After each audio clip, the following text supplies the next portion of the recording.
mic. There we go. Now the mic is on. Haha. Alright, alright, alright, alright. I think I got every window open that I want to have open here. I guess we're gonna find out, aren't we? Hello. Today, what day is it today? Today's Wednesday. Time has no meaning anymore. Oh boy, it's Wednesday and I'm gonna do some writing here. Isn't that great? Oh great, I'm already getting a work message while I'm trying to do this. Let's see, what is this? Oh, I don't care about this. I don't care about that crap. Not that I don't care about my job, I just don't care about that part of my job. Which is to say, I don't care about the parts of my job where it's someone just doing something kind of parallel to my job, and they're just keeping me informed of what's happening at the facility from like a waste management perspective, even though I'm air quality. I appreciate being known, but also I don't care. So, I don't know. What am I rambling about? Why am I rambling? Who knows? Hold up. Okay. Alright, so yeah, so we're going to do some writing today, and today I am going to sort of take a pause. I'm going to take a pause from doing all of the outlining that I've been doing lately for our big, gigantic area, because it occurred to me that I have, with my one game, with one of the games that we got going, that I DM, we got the guys, they're just about to land on one of the areas that I've actually previously prepared, the shipwreck beach. It's largely prepared and ready to go, but it occurred to me that I have not really done anything to remake the map in the new systems that I have. And I think it would be beneficial to remap it for this new system, because if we have to play online, I will probably be having us, use the new system. Why wouldn't we? And it would be nice to have, if we're going to go through the trouble of that, we might as well have the map ready to go with like the dynamic lighting and walls and all that kind of stuff. So I'm going to go ahead and start off today at least with remapping that. I don't expect it'll take very long, because it's just going to be a one-to-one remapping, really. I've already mapped it out. I'm just going to recreate what I have already made. So that shouldn't take long, so I expect there will be some time to do some more outlining and working on the sort of overworld ideas and everything, getting back to that. But for now, this is what we're starting with. And the way I'm going to do it, I've got the old map pulled up off to the side, and I'm just going to try and recreate it from that perspective there. So I need to start anew.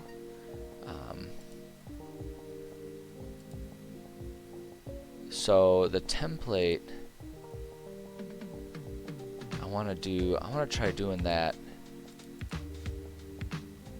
I need to try and figure out how to make it so that the pixel size is small enough, because one of the problems I ran into using this new system is if I make the maps too detailed, my computer can handle it, but everyone else's computers cannot. And so we end up with some serious load issues in which it just won't show people the map, or the thing will glitch out and crash on us when people are trying to load the maps. So I need to be mindful of what resolution I'm doing these on, and I'm not sure. I think this is different. I think it'll be. I still want this to be our 34 by 22 that I've been doing. Yeah, 34 by 22. We don't want to start with the map wizard. We don't have any SFX. It's okay. So I think that'll be when I convert it, like when I upload it into the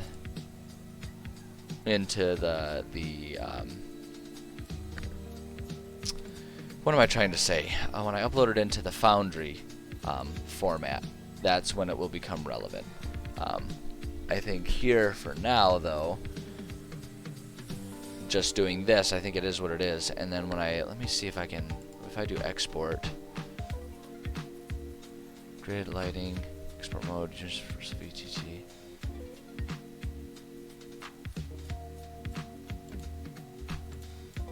Yeah, so this is where I'll want to do it. We'll have to really drastically reduce these, but we'll figure that out when we get to it.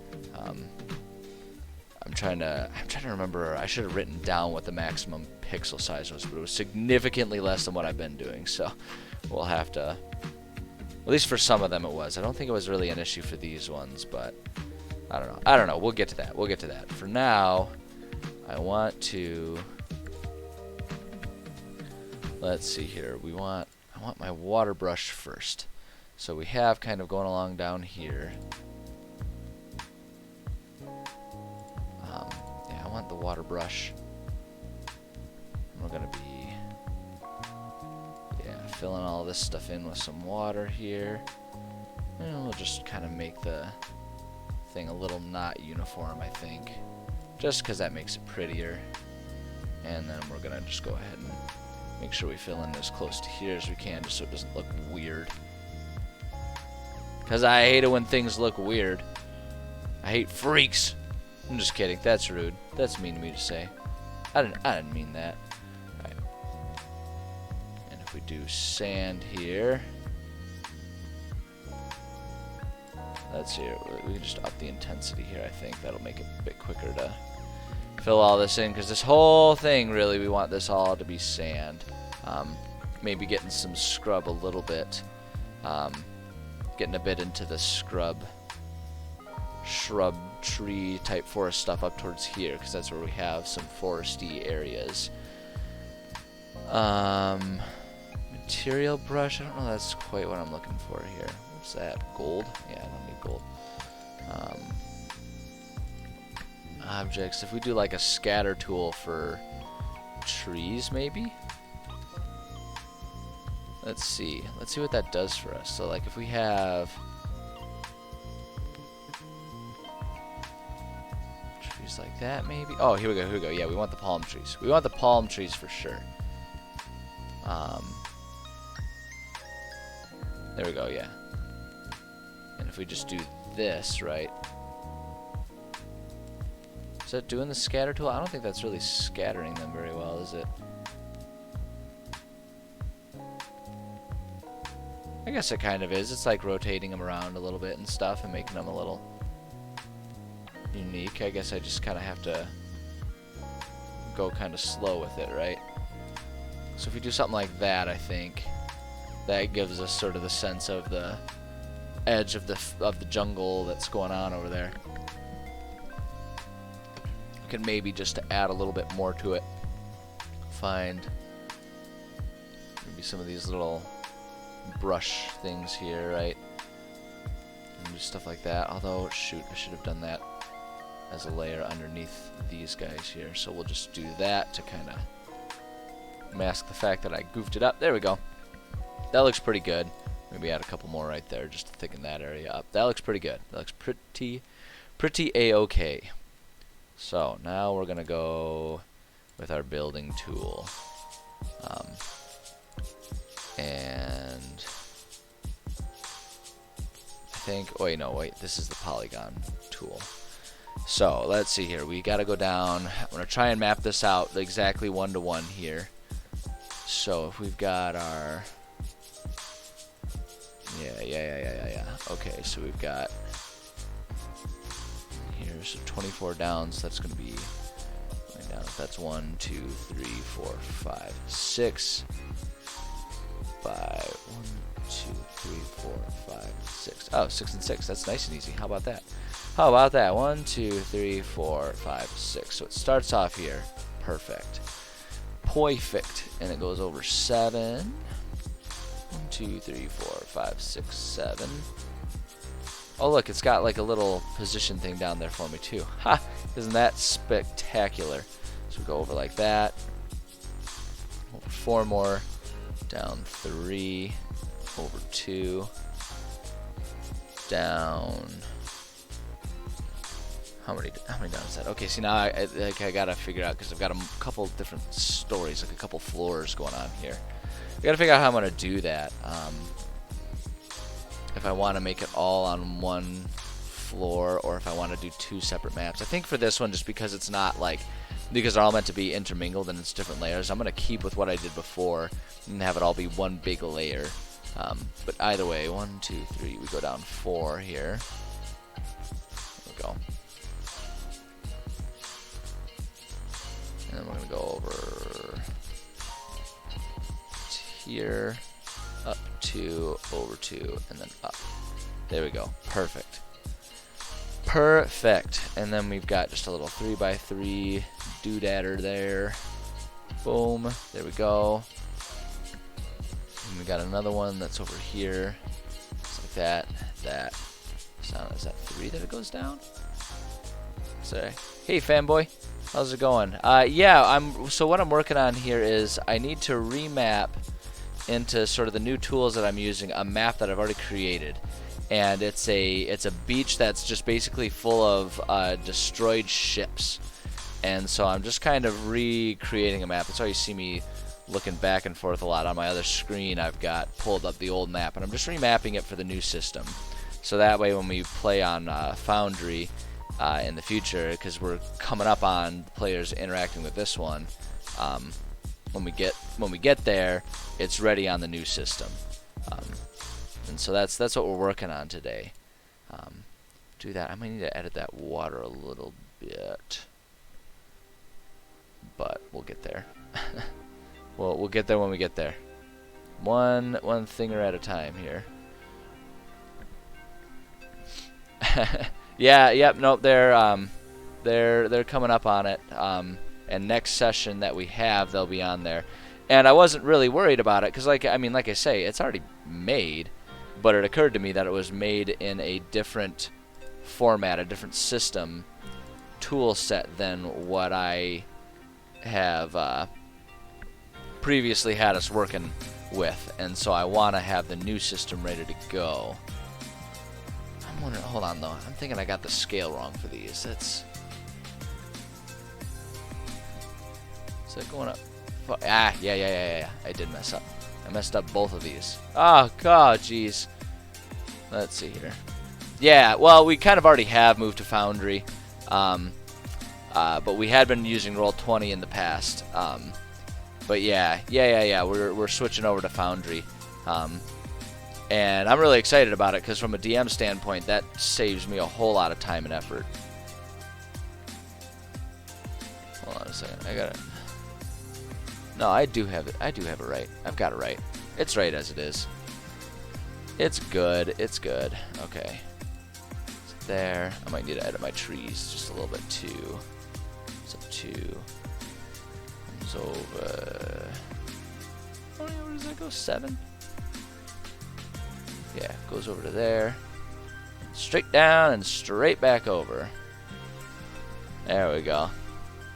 Yeah, Foundry, I don't even know that I would say Foundry is necessarily lightweight. I guess that's not how I would describe it. But it's basically, it functions a lot like Roll20, except it has the feel of a system that has that has had more care put into it, if that makes sense. Where's my damn eraser for this thing? I know there's a way to do it. Hold on. Oh wait, is it down here? I know there's a way to erase. I know there's a way to do it. Maybe I just gotta grab. Yeah, I just gotta grab and delete. That's what I gotta do. But yeah, it just like it has a lot of widgets and stuff that you can add. That just make that kind of automate a lot of the process. So. Yeah, intuitive is that's, I would definitely describe it as intuitive. Intuitive is a great way to describe it. It just like I say, it really just kind of feels like a system that has a bit more TLC put into it than Roll20 these days. And I'm very excited as a DM to be using it for that reason. So, but yeah, so I got to remake our map here. So we've got this in place. Yeah, I agree with that. I agree with that, fanboy. A good UI is there when you need it, but not bothersome and cumbersome and in the way when you don't need it. And I would say Foundry does a good job of that because there's a million things that you can pull up to use, but when you're done with it, you can X out of almost all of them and basically just be working on, you know, the game map itself. Huh. Sorry, I got a cat hair. My life with a cat is just absolutely all-encompassing of cat hair. Such is life as a crazy cat lady. Okay, so we got that. So now what I need to do is I want to go to, I think maybe the roofing tool. So what's going on in this location? Do I want to roof it? It's not really a roof that I'm doing. It's just like a second story. I wonder if I can. I'm not super familiar with how this works. I wonder if I just do. Sorry, I'm trying to focus on something really quick. Trying to figure out what on earth I'm working with here. Pattern tool. Oh, that's not quite it. Maybe I'll just have to do another layer. I might just have to do a separate layer for the upper layer. Probably do it that way. At any rate, this location. So we are. I suppose I can pull up my overworld map here. Gosh dang it, so many tabs. Let's open up Wonderdraft here, and let's open up our region map. And then I can kind of show. So here's our overall region where the players are, and it's a growing thing. Where this is still very much under construction, but the players are heading towards this island, which is largely completed. And there's a whole bunch of stuff going on this island, but immediately relevant is they're landing right here on the shipwreck beach. Their currents have pulled their ship in. They managed to stop their ship from becoming one of the shipwrecks, but they are anchored off the shore here. And so basically the big thing is they're going onto the shipwreck beach, and because of just sort of like weird nasty magicses and stuff, the beach is filled with basically undead like water bloated rotting zombie corpses and stuff from all of the sailors that have been in the shipwrecks there. And so basically their job is just to decide how they want to land on the beach. And like I've just kind of created a segment, and the idea is just going to be whatever segment they land on, this is the one. Because the beach itself stretches on for like half a mile. It's huge. It's just this huge beach that has, because of the currents, sucked in a whole lot of ships. Many of which were largely already damaged and unmanned. Because of the messed up nature of the world. So that's what we're working with here. Okay, I'm just gonna experiment and see what happens if I do this second layer just right on top and see if it does anything to intuitively, if it just like will automatically make things seem like I am hoping they will be. But yeah, that's the skinny of this area. That's what they're working on here. That over there, and then it goes down here all the way over to here, there, boom, boom, boom, boom, and then it goes around. Yeah, it put it below. Is that what it did?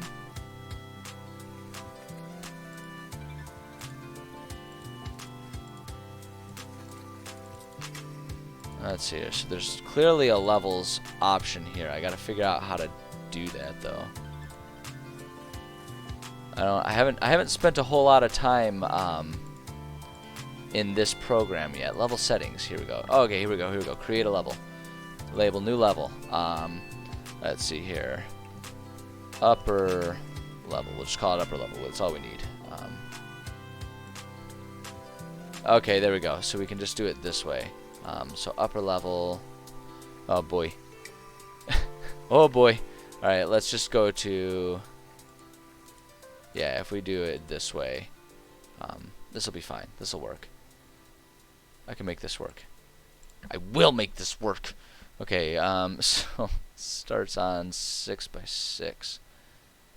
I just want to match it up to where it actually exists in the actual, you know, like in the on the other floor, so that way you can just like seamlessly bounce between the two. Do that, right? Is that right? No, shoot, that's not it. Dang it. Ah, dang it. I don't know the hotkeys for this stupid system yet. No, give me my building tool. Dang it. Gosh, this is gonna be like the least entertaining stream ever. It's gonna be watch me get pissed off at a program that I don't understand. Alright, it goes down 3 over 2. Goes down 3 more. 1 up 2 over 3. 3 goes over to meet up there, and then goes another 1, 2, 3, 4. Oh, I see where I goofed up. Over another 6, looks like. 1, 2, 3, 4, 5, 6, I believe is where it's going. And then we go down 4, and then over 3, up 3, over 2, and up 3. Yeah, and then we work on our little carved out area of floor here. 1, 2, 3, 4. It's up 2. Alright, and then it goes over, was that 2?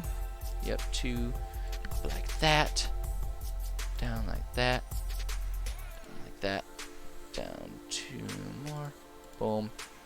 Boom. There we go. Okay, that's our upper floor. So like basically what I'm trying to design here is we've got like a whole bunch of pieces of broken ship.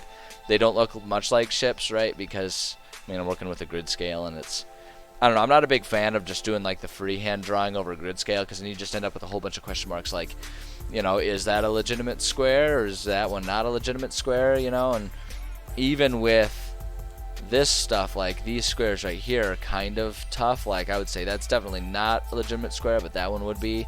That one's not. So that's a tough one, but like that's as much as I go. So they don't look super like shipwrecks, but you know, you just go with it. You know, just use your imagination. It'll be fine. And so these are all kind of like hollowed out chunks of ship. And so the idea is that this is all of the interior of these chunks of ship that are lying around. And then if you go up here, that's an upper deck that's still kind of intact. So players, if they wanted to try and like explore this area and maybe get the jump on some of the zombies, or there's going to be an event too where they land where there are some sort of people that are stranded on the island that are still like alive that they can interact with. And like that's part of the mission of this area, is they can try to save those people if they want to, because those people are besieged by, you know, water zombies and shit. So you know, and so if they want to try and get the drop on zombies and stuff like that, here's an area just to give them a bit of intrigue and all that kind of stuff. So that's what we're working on, and I'm just gonna leave. Yeah, so we got ground and then our upper levels. So we're just gonna leave that as it is for the moment. Because now I need to fill in with our objects here. I need to just find some crates or something here.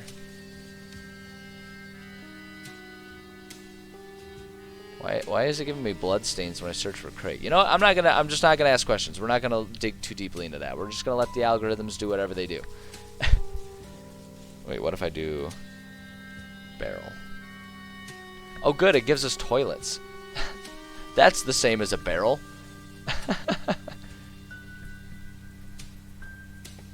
Crates of blood. I'll just do big buckets of blood everywhere. Call them chum buckets. Boom, there we go. Alright, I don't know, hold on. I want to zoom in a little bit. Get a bit easier to see what I'm working with here. Here we go. See, like, here's a bunch of stuff that we can just put in. No, you're not wrong. You're not wrong. You can make anything a toilet if you really try hard enough. You just got to have some determination there. Alright, so we'll just do that and maybe toss, like, a couple... Oops. Oh, here we go. That's why. So we put that, like, that one right there. I don't know. Fuck it. We'll leave that barrel there. Why not? Just, like, strew some random barrels around. How do I know there's, like, a way to... Isn't there, like, a hotkey? Hold on. What am I... There we go. Yeah, Z to like rotate some barrels. Just throw a couple random barrels around. Put one in that corner there. I don't know. Fuck it. How's it going? Nice. Yeah, I'm doing good. I'm doing. You know what? I'm actually doing really good. Today's been a good day.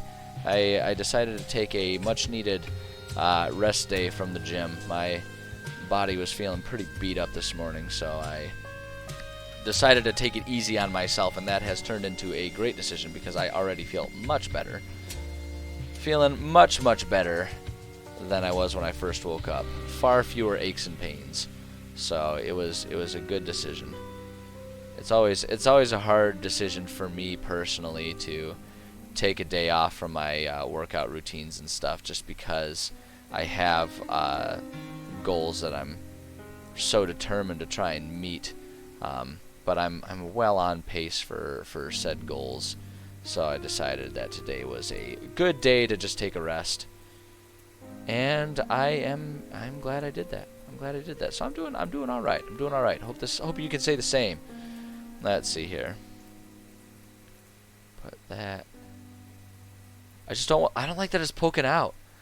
Whatever. We'll say it's good. Logging on and getting a bright screen in your face is not helpful for sleeping, but I do understand the nature of insomnia when you've got some excitement. I can appreciate that. I smell what you're stepping in. I feel that.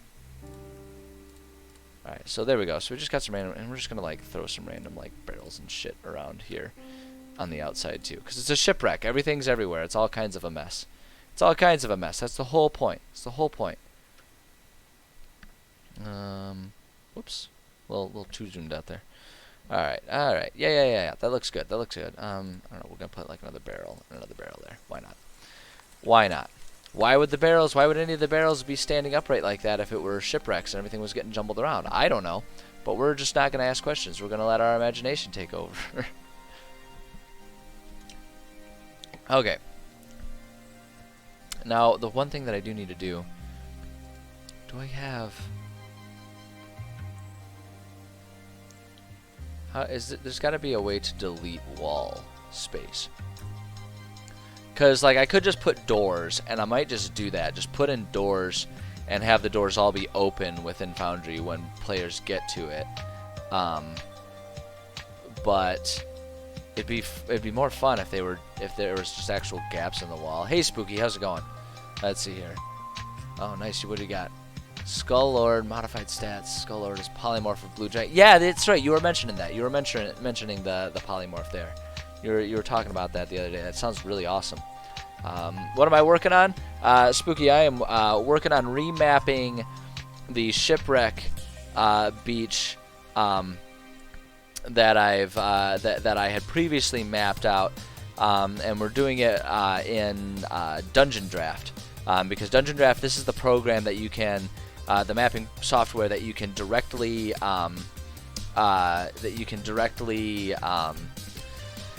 upload into Foundry, and it will have like interactable doors and walls and stuff like that. Whereas previously I just had it as like a PDF. So I'm remapping this so that way we can use it in the new system, and it'll be nice that way. So living in this area, directly on this map, kind of. There's those, like I say, there's all those zombies and everything that are everywhere. The undead sailors. So I mean, I guess you could kind of say that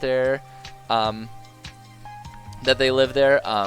And on the island as a whole, there's a lot more that lives on the island. But this specific beach, not much. Not much. It's just a pirate ship graveyard, really, more than anything else. Software am I using for running the campaigns? We've recently, my games, we've switched over to Foundry.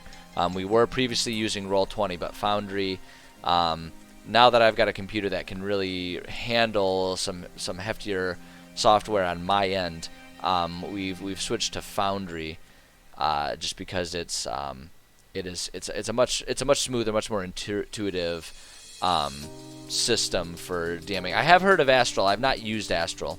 I haven't used it before, but I've heard of it. I haven't really heard much about whether people like it or not, though. I kind of just know that it exists, and that's about it. Yeah, they don't really have like archways or anything, do they? We got windows.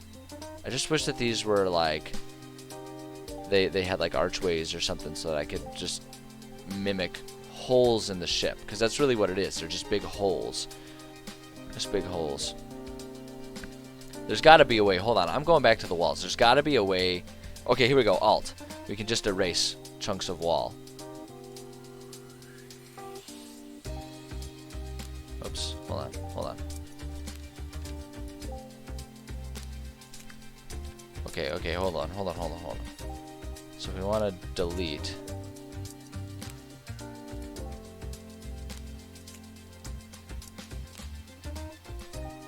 Hold on. Why is this weird? Why is this weird? Hold on, I'm gonna figure this out. I gotta learn how to use this stupid software. Can I? Oh, that did not do it. That did not do it. Why is it? I don't understand. I don't know how to make it delete this. I'm pressing the button. I'm holding the alt. I don't know what it wants from me. I don't know what this program wants from me. Oh boy. Boy, oh boy. Hold on. Cause see, it won't. Yeah, okay, I see. It's like trying to make me do for the. Oh, cause I'm on the building tool, not on the wall tool. That explains it. So if we do. Hold on. Let's edit points if we're not editing points. No, that just added wall. There's got to be a way to do this. There's got to be a way to do this, man.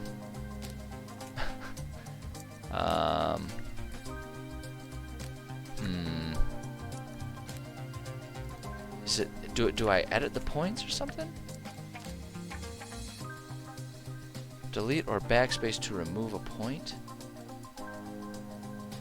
Why is this so confusing? Why do I suck at using this? What do we have here? Level settings. Let me just look at my other things here. Prefabs, no. Previous tool. Custom colors. Or pattern shape. Portal tool? No, yeah, that's just doors. Okay, fine. I guess we're just going to do a series of portals. Whatever. Whatever. Yeah, because they don't. I guess I would have had to have just done like a separate flooring and then put up walls. Like if I did, let's just experiment. If I had done, oh here, if I wanted it, wait, hold on, undo. If I wanted to do it like, I should have just done like flooring and then done a wall and done it like that way, I guess. Yeah, that's how they wanted me to do it, really. So, lesson learned.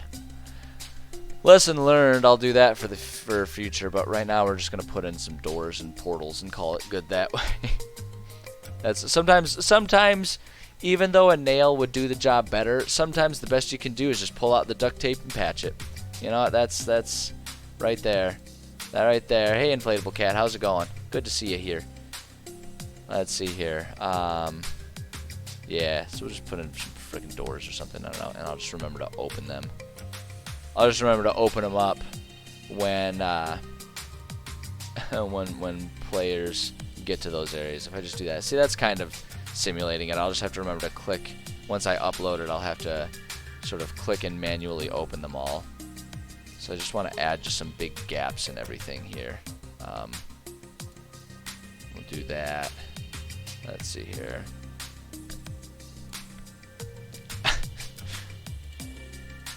Spooky, that's a little messed up, man. It's a little messed up. I'm not gonna lie. That's like that's some sociopath shit right there. Liking to watch people suffer.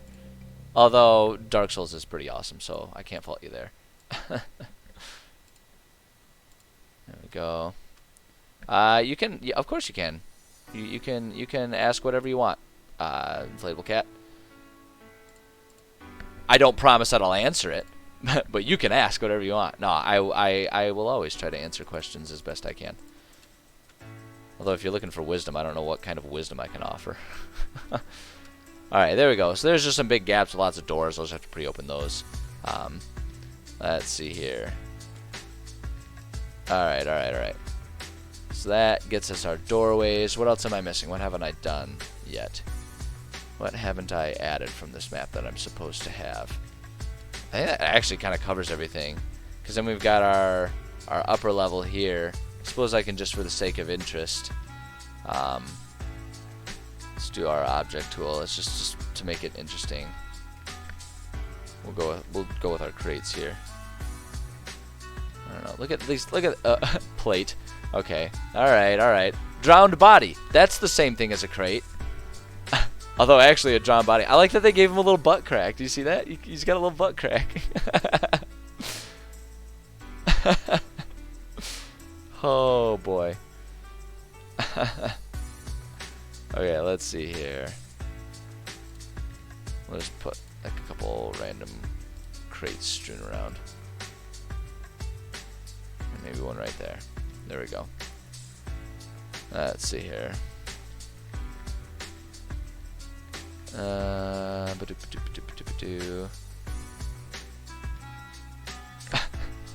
Spooky, I see what you're writing there. My question is, why is that relevant? I don't understand where that's coming into the conversation. I'll allow it, but I don't really understand why you're bringing this up. Not gonna lie.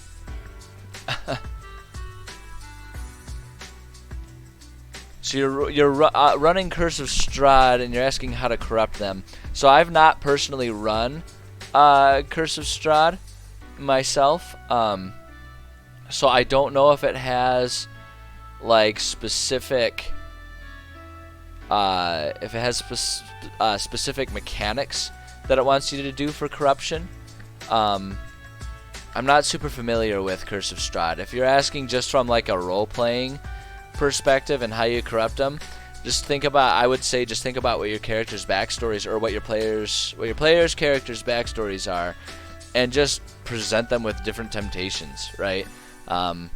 Is what I would say if you're just talking about how to, from a role-playing standpoint, make things complicated. But yeah, like Fanboy is saying, there should be some mechanics laid out in it. If it has a specific mechanic that it's looking for from you, there should be something laid out in the module. I do own Curse of Strahd, but I have not run it, so I don't really know it off the top of my head. So that's what I would recommend, is check it out, and it might exist sort of in the appendices as opposed to just being in the module, like in the module as you're flipping through and looking at different like instances and different areas and stuff. But I guess I would say that's the starting point. I wish I could be more helpful, but I don't know that one very well off the top of my head. I don't have a particularly intimate relationship with that one. Alright, but okay, so I think that kind of no need to apologize, Inflatable Cat. It's a question. It's nothing. There's never be sorry about asking a question. You know, if you don't know something, try to find the answer, right? And asking questions is the important part. So never apologize for asking a question. Unless I tell you, don't you dare ask me a goddamn question, and then you do it anyway. Then you can apologize. But I don't think I would ever do that. So, alright, let me look at my old map here and make sure I've got everything covered. I think this covers everything that we need from like a mapping standpoint. So, here's what I needed to look into here. The pixel size. I don't know. Presets, custom best quality. 20 maybe?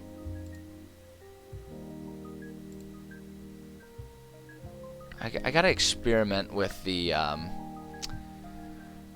gotta experiment with our grid presets and our pixel settings, because like I was saying, when I first, with some of the earlier maps that I made, with my group that we just played this weekend, we were using Foundry, and we were having some serious issues with loading maps because I had rendered them to be a little too oh, here we go. overlay level. There we go. That's what I was looking for. That's what I wanted right there. Ah, look at everything turned out. Like I was saying, I was running into an issue where the maps were just too ridiculously too ridiculously big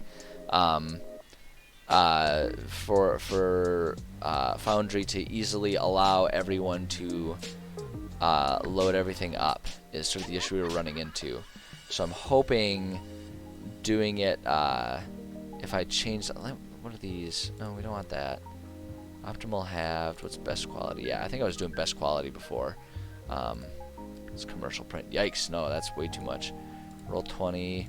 What do our TVs do? Yeah, so if we just did like our TV settings, if we did something like that, that'll probably be fine. Because it'll obviously reduce the fidelity to a degree, but I would rather everyone be able to play it than have like one person be able to have a computer that can handle loading so many pixels.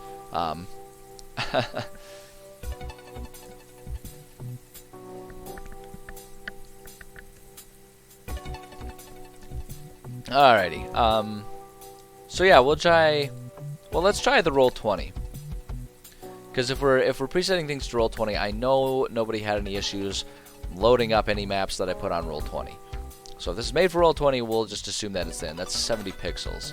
So let's give that a shot. I want to put this in. Where am I going to say? I'm going to move this over there just so you guys don't see the intimacies of my filing system. And also, you don't find my porn system. I'm kidding. I keep that in an entirely different place. I mean, I don't have it at all. There you go. How's that? How's that for keeping you guys on your toes? What do I want to name this thing? File name. Shipwreck Beach. Final. Maybe that's what we'll do. Let's see here. It's nothing, Welkins. It is nothing important. Definitely don't look it up because you'll find 0 things. And yeah, there's no. It's nothing. It's absolutely nothing. Nope. No. We're not talking about. What are we talking about? I don't even remember what the question was. Yep. Moving on. All right. Yeah. We'll just save it there. That's good. Exporting. Oh, and we're pulling it up again. We already just finished that. Why is it pulling that up? Alright. Alright, I think we're good. I think we're good now. Alright. So, we got a map done. We did it! Go team.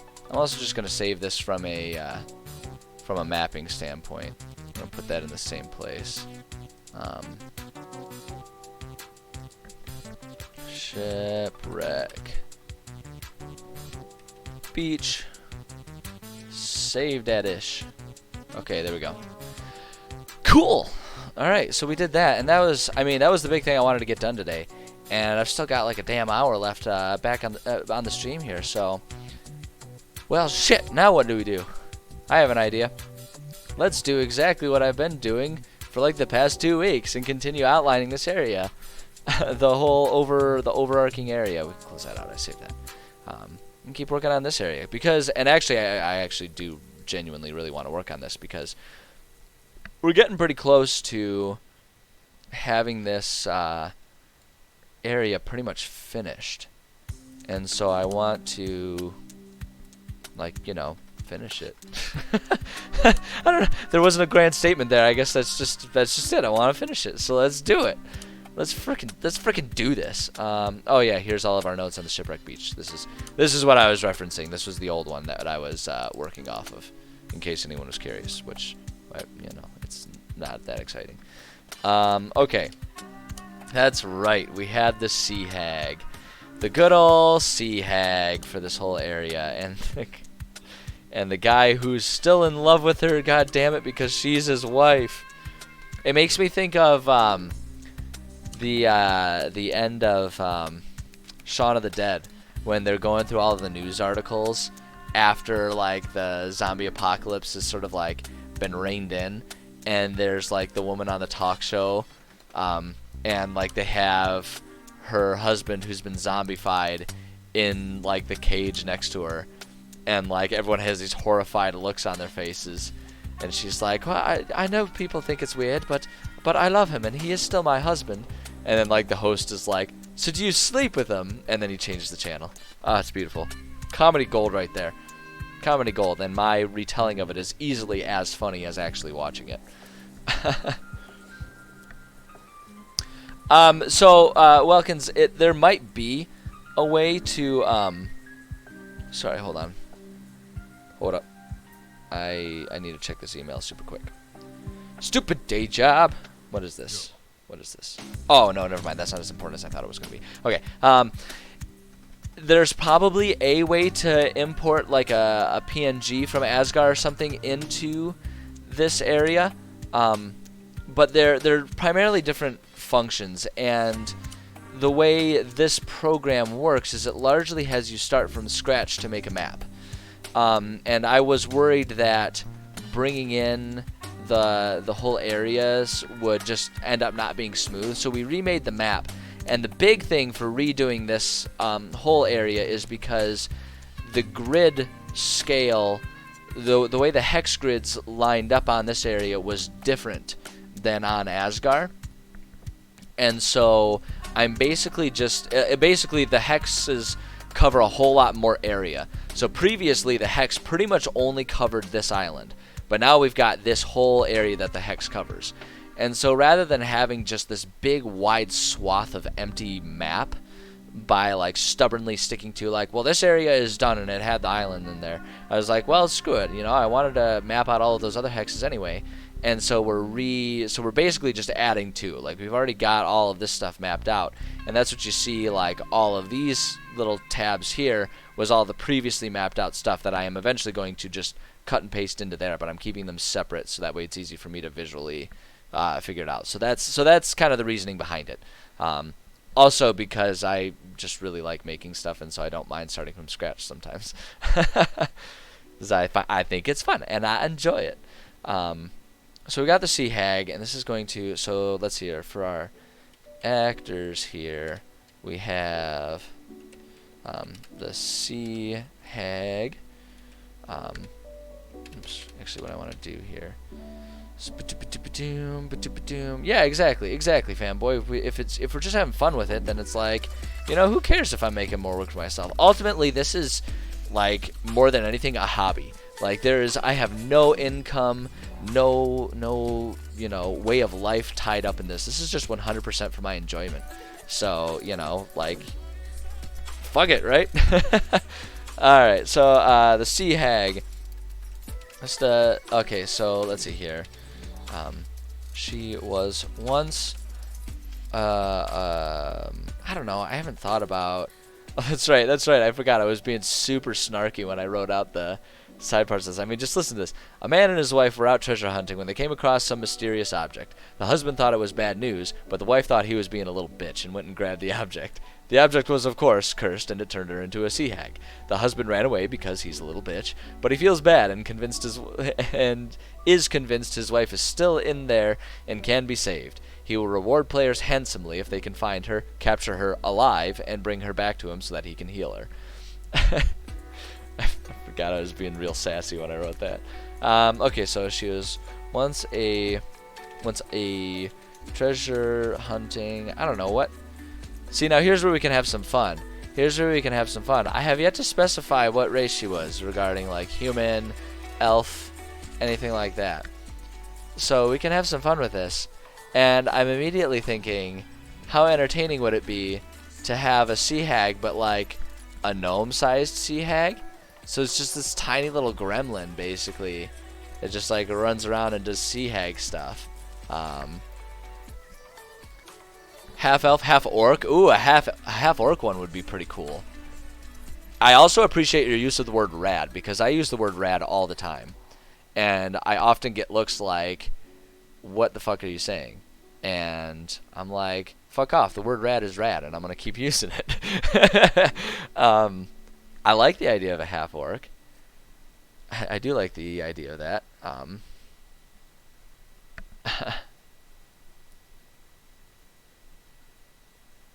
Yeah, I mean, Wilkins. Yeah, it's I mean, it's just I mean, it's all personal preference, really. Um, I agree with you that sometimes it can be frustrating that Asgard doesn't get as detailed. I will say Wonder Draft does an amazing job of letting me be super detailed with stuff. Um, so fanboy, that is sweet. That's sweet. I hope one day you find your half orc wife. Um, it's 100% possible. It's 100% possible. Asgard is a good tool. I liked Asgard.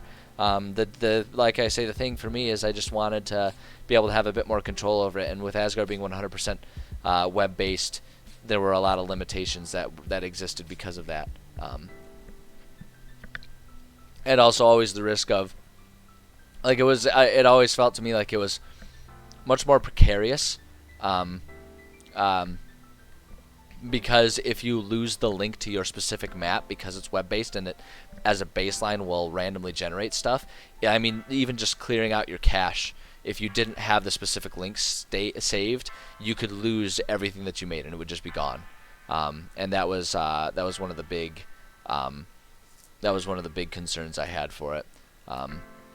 And yeah, what you're saying, Spooky, if you make it another software, I was doing that. I was using Photoshop, but that was super clunky because Photoshop 1 was super slow, especially on my old computer, and 2, it's not actually made to be a mapping tool, and so it just kind of was like, yeah, you know, I found Wonder Draft and I was like, this looks awesome and I would want to use it anyway, so I just went with it. And truth be told, remaking the map, like remaking everything that I had on Asgard, took me maybe an hour. Like, it really was not that difficult of a process, if I'm being perfectly honest too. So yeah, I went with it, and I don't regret it at all. I think it was great. I think it was great. Not saying that everyone should do it though. It's I mean, it's all personal preference. Like we were saying, it's just for fun. Like, this is all just enjoyment. It's a hobby. So, you know, who cares? Do whatever you like, right? Let's see here. Sea Hag. I gotta focus here. She was once a treasure hunting. Okay, you know what, fanboy, you've convinced me. Your passion for the half-orcs has convinced me, as well as the fact that half-orcs just don't really get a whole lot of love in the D&D world, right? No one really goes for them. No one really does it. You've convinced me. You've convinced me. Treasure hunting, half-orc, badass lady. Oh, God damn it. I'm getting more emails. What is up with today? My work is sending all kinds of crazy frickin' emails. Oh, my God. No, I'm not interested in that. I'm on my lunch hour, damn it. I'm still getting all kinds of emails. It's ridiculous. It's ridiculous. Why am I even checking? I'm on my lunch hour. I'm not obligated to do any of that shit.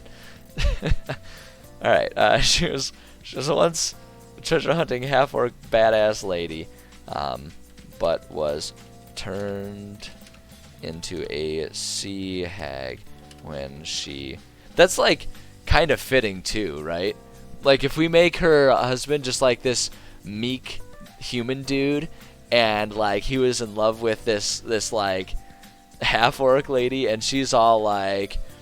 And she's all, like... come on, don't be such a wuss, and she goes and grabs it. Like, that's, like, super on brand, isn't it?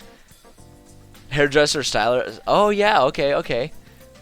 That would be some poetic irony. Like if she was a beautician, as her bread earner position, and then and then as a side hobby, her and the hubby were just into geocaching. It's essentially what we're outlining here. Turned into a sea hag when she grabbed a mysterious magical item in a cave along the ocean shore. Boom. There we go. That's good. That's all we need. The sea hag. Let's see. What's her husband's name? I don't know. Need a good name for her husband. Something that sounds ancient Egyptian. Coral Haircomb? Ooh, I like that. Terrence, that's not Egyptian at all. Although that is a good meek man name. That is, like, super on brand for, like, you know, the TV show Yeah. So this area is kind of like Serengeti desert-esque, and so I've been kind of giving it like an ancient Egyptian theme. You know, there's a website that I use a lot. We could just go there. I'm sure everyone knows it. Fantasy Name Generators. God, this website is amazing. I love this website so much. Go see, and you just go real names, Egyptian names, ancient. You can even go ancient or modern. Oh, you want a percentile roll? Okay. Random number 1 to 100. Boom. 47. There you go, man. 47. Let's see what you come up with. I'm looking through any of these to see if any of these sound. I just like this one. I just like the look of this one. This one is visually appealing to me. Pukuniniapi. Pukuniniapi. That's a fun one. That's a fun one. I'm not opposed to that. I'm not opposed to that one. Hold up. Copy that one. Kewap? Ooh, that's a good one too. That's a good one too. From Xanathar's Guide. Okay. All right. You know what? You know what? Let's go with Kewap, because as much as I like the Pukunam, see already I can't say it again. That's going to be super not convenient to have in the middle of a session trying to describe that. So yes. Let's go with Kewap. I almost want to add an I there though. Koapi. I don't know. We'll go with co-op.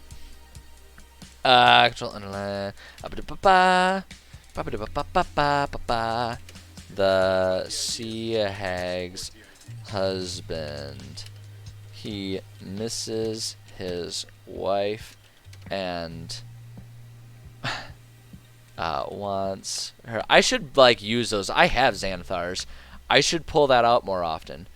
But it's like, it's on a bookshelf, and I'd have to like stand up for it, and I mean, who's got the fucking energy for that? Like, it's just stupid. All right, he misses his wife and wants her back. I mean that's pretty much all the character development we need. He's not going with them. He's hiring people to do it. He's a little bitch. All right, so there's our actors. Whoops, I still need this to be bulleted. How you doing over there, kitty? My cat is next to me, and she is making noise saying that she wants some attention. Thank you, fanboy. You understand. Alright, so now we need to do our story beats. So we really only need 4 for this one. What am I doing? I need my map. Hold on. I'm going to pull my map right here. Okay, so I'm thinking we're going to have it go along the coast, and I'm wondering if we can just have it go along the coast here. We don't have a whole lot going on down here, and that could give the players some good options whether they want to go by land over to here or if they want to go by sea. It's really up to them. So I'm thinking...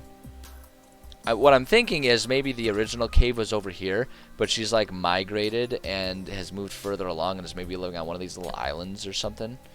I don't know. Like, shit. It doesn't matter, but...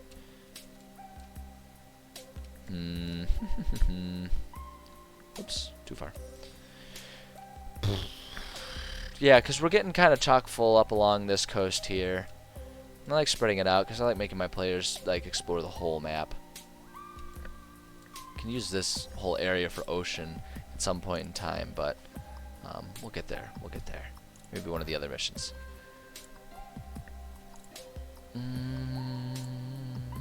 Yeah, okay. So let's do, first off, story beats. Underline first. So when I'm, and also just so everyone knows, I will not be leaving the labels on the map, all of the ridiculous things that I'm putting down. Like for this one, I'm going to say the story beat. We're going to do first cave. I'm not going to label it up for now. I'm going to label it on the map first cave so that it matches up. But then as I'm going through the editing process, I'll give these actual like names and or just remove the label altogether for the sake of the player map. Because I kind of do the player maps. I've kind of settled on doing them in a very Skyrim-esque way, where it's like all of the markers will exist there, but like all of the markers will exist on the map, but they won't be labeled, and so it's up to players to like go there to learn about it. But it's like all the markers are there for them if they want to just like go about randomly exploring and stuff like that. It's a little game mechanic-y, a little meta that way. But after all, we are playing a game, so I don't usually worry about that too much. It's not very conducive to like doing pure narrative, like if you're after a very Critical Role-esque experience. But I've learned that most players prefer to watch Critical Role and then just be goddamn murder hobos in their own games. So I don't worry too much about it getting too game mechanic-y. Yeah, well, and that's kind of the way I do it, fanboy, is like really what it is. So because this world is one that was like ripped apart post unhinging, as I call it, but it's really like it's just a calamity end of the world event. Because of that, like everyone lives in that big city, in this big city of Bepimat up here, right? Everyone lives in there. All of these areas, even the different towns and stuff, all of them are ghost towns. They're desert towns that are just filled with monsters and horrible things that nobody likes. That's kind of what the map is. So really the way I flavor it is just like, hey, you found an old map of the area. All of this stuff was once there and once important to people, like immediately before the unhinging. Now it's all just messed up, and so it's up to them to like go and determine if there's importance there. It doesn't necessarily work like with these areas here. So this stuff is stuff that popped up post unhinging, so it doesn't necessarily fit. But at the same time, it's like, whatever. Who cares? It's up to them. The other thing too is like areas like this where it's the blue, like this one up here that I've got the blue dragon lair. That mission has them going on like a dragon hunt.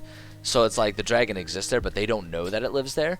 And so it's like a little spoilery to have it there. But if I take off the label, they don't really know what it is or why it's there. So it's like, And if they just decided to go out and explore and they're at level 2 and they just immediately go to the end there and they're facing stuff that they're supposed to be level 10 for, then I guess they'll die.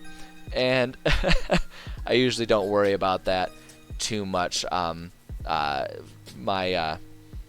players are they're content with that, and we've discussed what would happen if they ended up dying. They want to avoid permadeath, so we basically invented a system of just like permanent injuries. Yeah, exactly. Like there's a reason for it there, and as long as they don't know what that reason is, it's not too bad. So that's usually what I land on. Wilkins, that sucks. I feel you having weather. Where I live, it usually isn't too bad, but I'm not too far from a pretty sizable lake, and we definitely will get some storms that even in the middle of a city, right? It can mess with my internet a little bit. It's a pain when that happens. That's for sure. But let's see here. So putting on the Ritz. No. Putting on our thimbles for our hag shit. So the initial cave here. Where are they? Here we go. Here's our caves. Way smaller it needs to be. Let's zoom in. Make that a bit bigger. So I'm thinking like the first cave is like in here. So we'll just put that right there, right? So there's our first cave. And we'll just label it. Like I say, this isn't the permanent label. It'll eventually change. But right now we're just going to call it... No. None of this Lancelot bullshit. We're going full Bilbo, okay? Bilbo. Every time. Call it first cave, I guess. I don't know. I guess that's what I called it. And then we'll add our curvature. So that way, all I gotta do is change the words when the time comes. There we go. Okay. Alright, so first cave, and then we were gonna do first cave. So this was where the two initially found the cursed... What did we say it was gonna be? It was gonna be like a hair comb or something like that? Like a bejeweled comb. Like silver... Let's see here.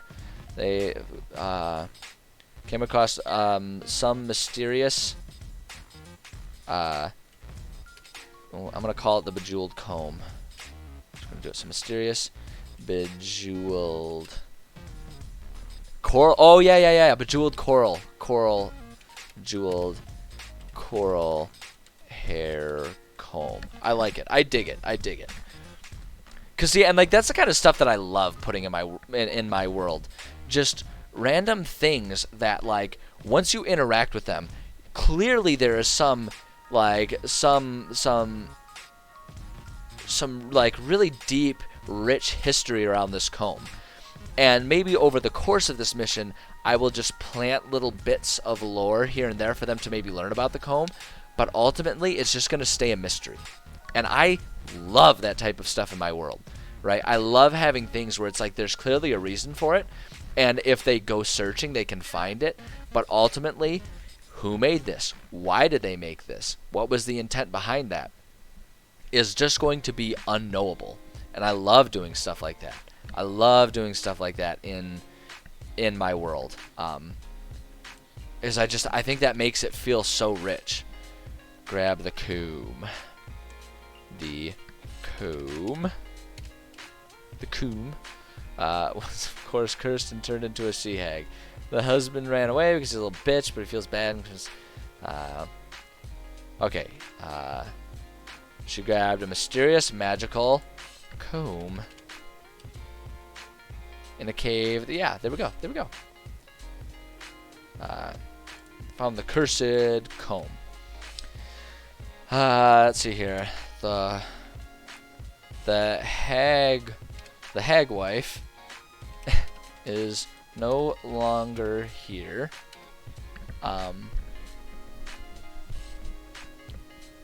But if players search the entire place, they'll find in some of the deeper caverns some hints about the comb's origin, because it's possessive. There we go. Oh, here we go. The comb's origin. So and why, and it explains the Hagley's. So they find the comb. And you can go and find some information that the comb was like, you know, again, like maybe there's still a lot of mystery about it, but maybe there's some sort of clue that talks about the comb will cause whoever possesses it to want to return the comb to its like rightful place. And so that's why the hag lady is gone, and it gives them some clues about where they can go from there. There we go, coming up with some random things. To one of the local powers. That's not a bad idea. First cave. Hold on, I just want to do level 1 just so I remember. This is going to be. I always have the first, no matter what the story beat is, or what the mission is. I always have the first story beat designed for level 1 players, and then climbing up there, and just climbing up one level at a time. So that way, no matter what the players decide to start off with, if they're starting at level 1, it's appropriate. And then as they're doing more stuff, they become more capable of handling these tougher missions as they go. So that one will naturally be level 1. Vindictive Sea God or Aquatic Archfey. It's not a bad idea. Not a bad idea at all. Although, just talking about the Fae. Hold on, give me a second. I've got an idea egg, and it's hatching. The tiny idea beaklet is pecking at the shell. It's trying to peek its way out. The comb comes from when the unhinging happened, a whole bunch of tears in reality emerged. There were tears in reality between the mortal plane, the elementals, the ethereals, all that kind of stuff. It all got jumbled, and there were tears. And the comb, it was an object from, one of the other elemental planes, like the water plane or something like that. And so the comb, whoever possesses it, is corrupted by the elemental plane magic, and that's what turns her into a sea hag. And the comb wants to be returned, so she's taking it back to the rift where it opened. And that's what she's trying to do. She's just trying to take it back. And it's like in the middle of the ocean or something like that. And so maybe when they catch up with her, it's just like, movie magic convenient. It's right at the time when she's going back. Or maybe even she's already succeeded. And they have to enter the rift and go and find her and bring her back, regardless of if they bring the comb with them or not. There it is. There it is. I like that idea. I like that idea. Okay, we're going to do... Or we're going to... She could have a hard time finding the rift. That's what I'm thinking. Like, she had to search around a little bit, and so it was just a matter of trial and error. And so that's why, even though it's been a while, right? So it's like maybe we have... Hold up. And that could actually... So maybe, like, the tear is over in here, right? It's, like, out in the middle of the water somewhere, right? And so she, like, kind of went along, and then she stayed for a little bit in a cave or some sort of place that's over there, you know? And then maybe she stopped on that island, and then you get to the rift, right? And so the final dungeon is entering the rift to try and get her back, because that's what the whole mission is. It's just trying to kidnap the orc hag lady and bring her back. Yeah, yeah. Okay, this will work. This will work. We can make this work. We can make this work, and it doesn't matter if it's a little clumsy right now, because we're just doing the rough outline right now. It's just the outline, and we'll go ahead and make more detail later when we get to it. What's it gonna be good? I never really know what a good symbol. I really got to get some more asset packs for this program, because people have made so many cool things, and I gotta just stop being a little dick about it and actually pony up a bit of cash. That looks kind of like some sort of ritualistic thing. Put that right there. Put that right there. Grab a label. Put that right there. Put the ocean rift. Ocean. No, we're not gonna do that. Ocean rift. There we go. If we do that, boom. There we go. Okay, so there's our ocean rift, and then I don't know. Maybe we'll do a cave right over there. I don't want to do it like right there on the point, because we already got something there, and it'll just visibly look crowded, and nobody wants that. I mean, come on.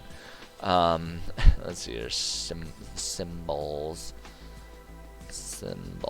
with an S, not a C. Where, I want this cave, and then we can just like, oh, we gotta shrink that down a little bit, and then, isn't there a way to like mirror it? Yeah, there we go. So we'll put that one like right there, something like that. Boom, there we go, there we go. And we're just gonna label that one for now. Second cave. How's that for creative naming right there? I'm the master of naming things. It's informative. Alright, so there's our second cave. And then shit, like the island itself is a thing. I'm not even gonna put one. We're just gonna put another label, and we're just gonna call that island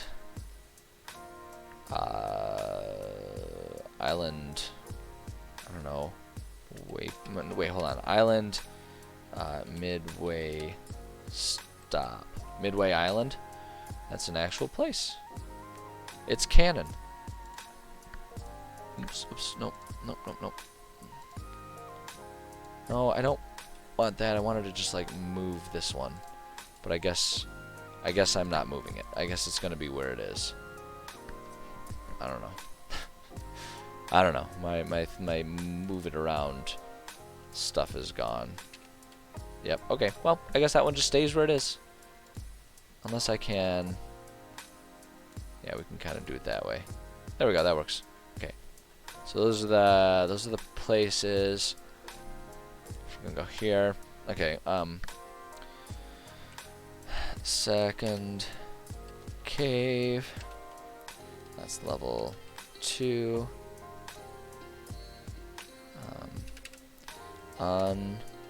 Let's see here. One's origin. Wait, hold on. I want to make sure I outline things. Which is from the water elemental plane. Origin, which is from the water elemental plane. The comb, the comb,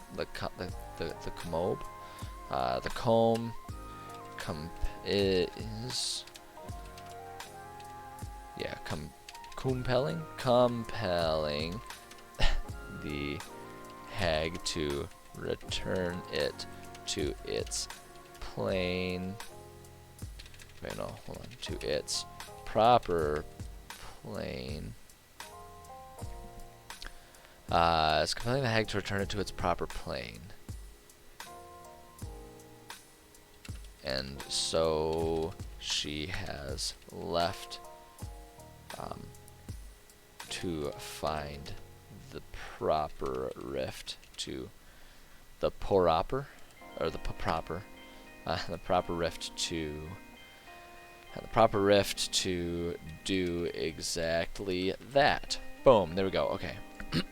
On her journey, the hag stopped in this cave for a while. Though she is no longer here. Man, I'm getting a lot of double letterpresses here. She is no longer here.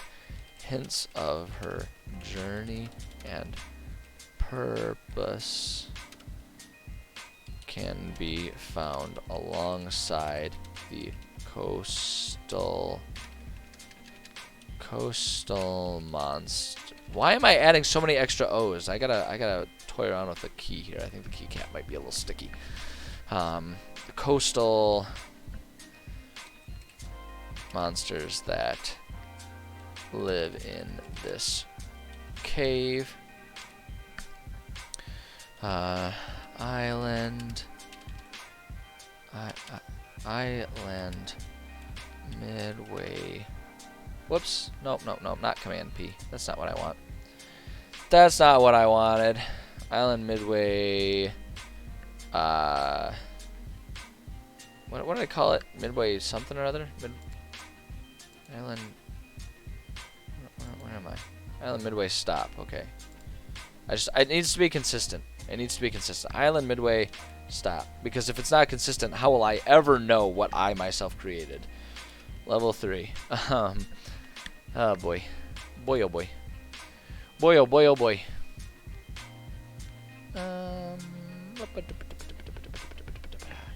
Okay. No more underline. Let's see here. Again, the hag stopped on her journey to rest for a while. On this island is an old, secluded, dilapidated, is that it? Oh yeah, there we go. Secluded, dilapidated fishing shanty that she made her home in. There is little of value here, but there are a few final clues as to the hag's purpose that can be found. I'll figure out what those clues are later.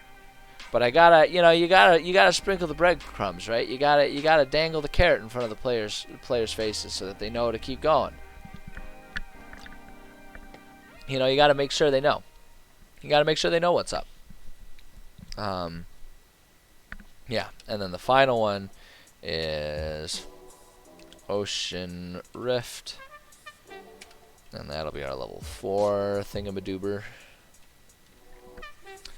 I'm gonna underline that. This song is weird. It sounds like the sax. It sounds like the sax player, like every time he tries to play, someone punches him in the stomach, so he just kind of gives up. I don't know, that's mean. Someone worked hard on that song, but it sounds weird. It's messing with me a little bit. Jesus. Okay. Sorry. I'm back in. I'm zeroed in. I'm focused. I'm not sitting here just laughing like a 2-year-old at a song. I'm doing things. I'm writing stuff. Ocean Rift, level 4. Let's see here. The hag has indeed made it to the rift. Players must enter to find her and grab her to return to her husband. Without context, that sounds really bad. That sounds really bad, right? Without the context of her being a sea hag and the husband wants to heal her. That sounds really bad. It's like, my wife ran away. I need you to go like bag her and bring her back. That sounds like uncomfortably possessive without context. Anyway, her to return to her husband. She will not go without a fight, but if they can set, so I'm left turning this one straight into Lord of the Rings territory with Gollum and the Precious. But if they can separate her from the comb, she will be much easier to mollify, though she'll still be a hag. So it's like the comb that's corrupting her, right? She's just sitting there, like I say, all Gollum style, like, yes, my precious, my precious. She's like combing her hag hair, her seaweed hag hair. But if they can like separate her from that, at the very least, like her mindset will be a bit more tame. That's what I'm thinking anyway. It probably doesn't make a lot of sense, but who cares? It's D&D. None of this makes sense. It's all imaginary. So there we go. Oh boy. Oh. Ah, man. There are a few things that are as satisfying as a nice stretch. A good stretch, especially since taking the day off from the gym was the right move, and my back is no longer in ridiculous pain. Like, what was it, yesterday? It must have been yesterday morning, I think, is the timeline. When I was doing my stretches or something, I did something to my back. And my back has been, like, it's been muscular, right? Like, I pulled a muscle or something, and my back has just been killing me. It was killing me all night last night at my kickboxing gym when I was there. Like, I couldn't do my high knees and stuff. Like, oof, it was brutal. And so I woke up this morning and I was like, I'm not up for this. I can't do this. So I took a rest day, and right decision. Back is not in severe pain right now. Stretching feels good. Stretching is not painful. We're good. I just needed to relax it, baby. That's all we needed. My body just needed a little TLC. You know, we gotta love ourselves sometimes. In any interpretation of that is really appropriate and welcome. All right, we gotta come up with another one. So we got a sea hag. So now we gotta come up with something. So again, I've kind of explained it before, but for anyone who doesn't remember or anyone who's new, every hex, my goal is to every hex on my whole giant world will be designed as sort of a self-contained campaign of sorts for players that will span about 10 levels, or like it's designed to handle up to 10 levels. Right, so this one that I'm working on right now is meant for levels 1 through 10. And the idea I have, so that way it's kind of like a nice, like, lower level heavy pyramid that will eventually lead to like one big final, like, BBEG that exists there. It's like there's one mission that has 10 dungeons, one designed for each level 1 through 10. And then one mission will have 9, right, for levels 1 through 9, so on and so forth, down to 876 all the way down to 1, right? And so the idea is that they'll be flooded with a whole lot of side missions, and they can constantly find small missions and stuff for level 1s and the lower levels, right? But then as they get more powerful, there's less and less to do until they kind of get themselves funneled up into a final thing. And so that's kind of the idea that I have in mind. And really that's just to help me make sure that I really have a lot of stuff to do in any one of these like self-contained hexes, like I say. At any rate, so for this one, it's meant to be for levels 1 through 10, and I've outlined the missions for the missions terminating at levels 10 through now, as we can see here, 4. So we're gonna do terminating at level 3. Which I have consistency guidelines that I've sort of that I've made for myself, so that way I don't accidentally make something too easy or too hard. Level 3, the boss is going to be a monster that's its challenge rating of 3. So we're going to go to D&D Beyond. We're going to go to, we got game rules, we got monsters. And then we're going to go challenge range 3, 2, 3. And keep in mind, so like when I balance these, a lot of it is for, like I balance it as a baseline for a group of 5 averaging at whatever level I'm like aiming for. So for this one, if it's meant to be a dungeon for level 3 players, it's like balanced for 5 level 3 players. That way it's like, it's a little more challenging for fewer players, like for 4 players. Be pretty easy for for 6 players, right? And obviously as you level up or level down, it'll be easier or harder and stuff like that. But that's just kind of how I balance it. And the challenge ratings that I utilize are always easier. So it's like a challenge rating 3 boss is going to be pretty easy. Coastal, that's what I was looking for. Coastal. We'll do coastal underwater and just kind of see what we can find here. But yeah, so a challenge rating 3 will be actually pretty easy on its own for, you know, 5 level 3 players. But if the boss itself is a little easier, then we can add some minions for the boss battle and make it more complex than just one big guy that's just a giant, you know, sword sponge and just gets hit until he dies. Give them some allies so players have some stuff to think about. But let's see here. Not a whole lot. Deep Scion.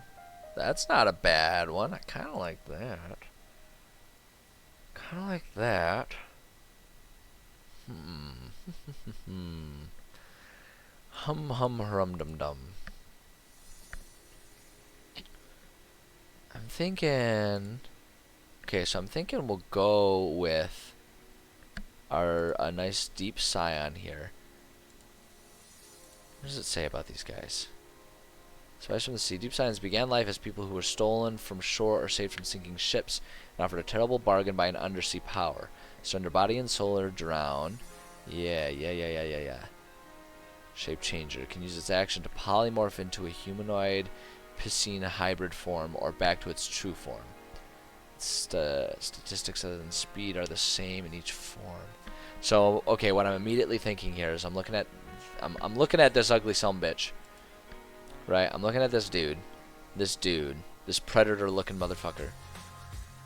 And what I'm thinking is he's the captain of like some sort of ghost ship that exists out in the ocean, right? But it's rumored that he has a really impressive treasure on his ship. So I'm thinking that the mission is basically just to go to the ocean and try to find his ship and fight back when he tries to, you know, take over your ship and Shanghai you. Right? That's what I'm thinking. I think that'll work. I think that works. That works. Okay. And what we'll do, and so this one's supposed to have 3 dungeons, quote unquote, to it. We'll just design 3 cool like ghost ships. So he's got like a fleet.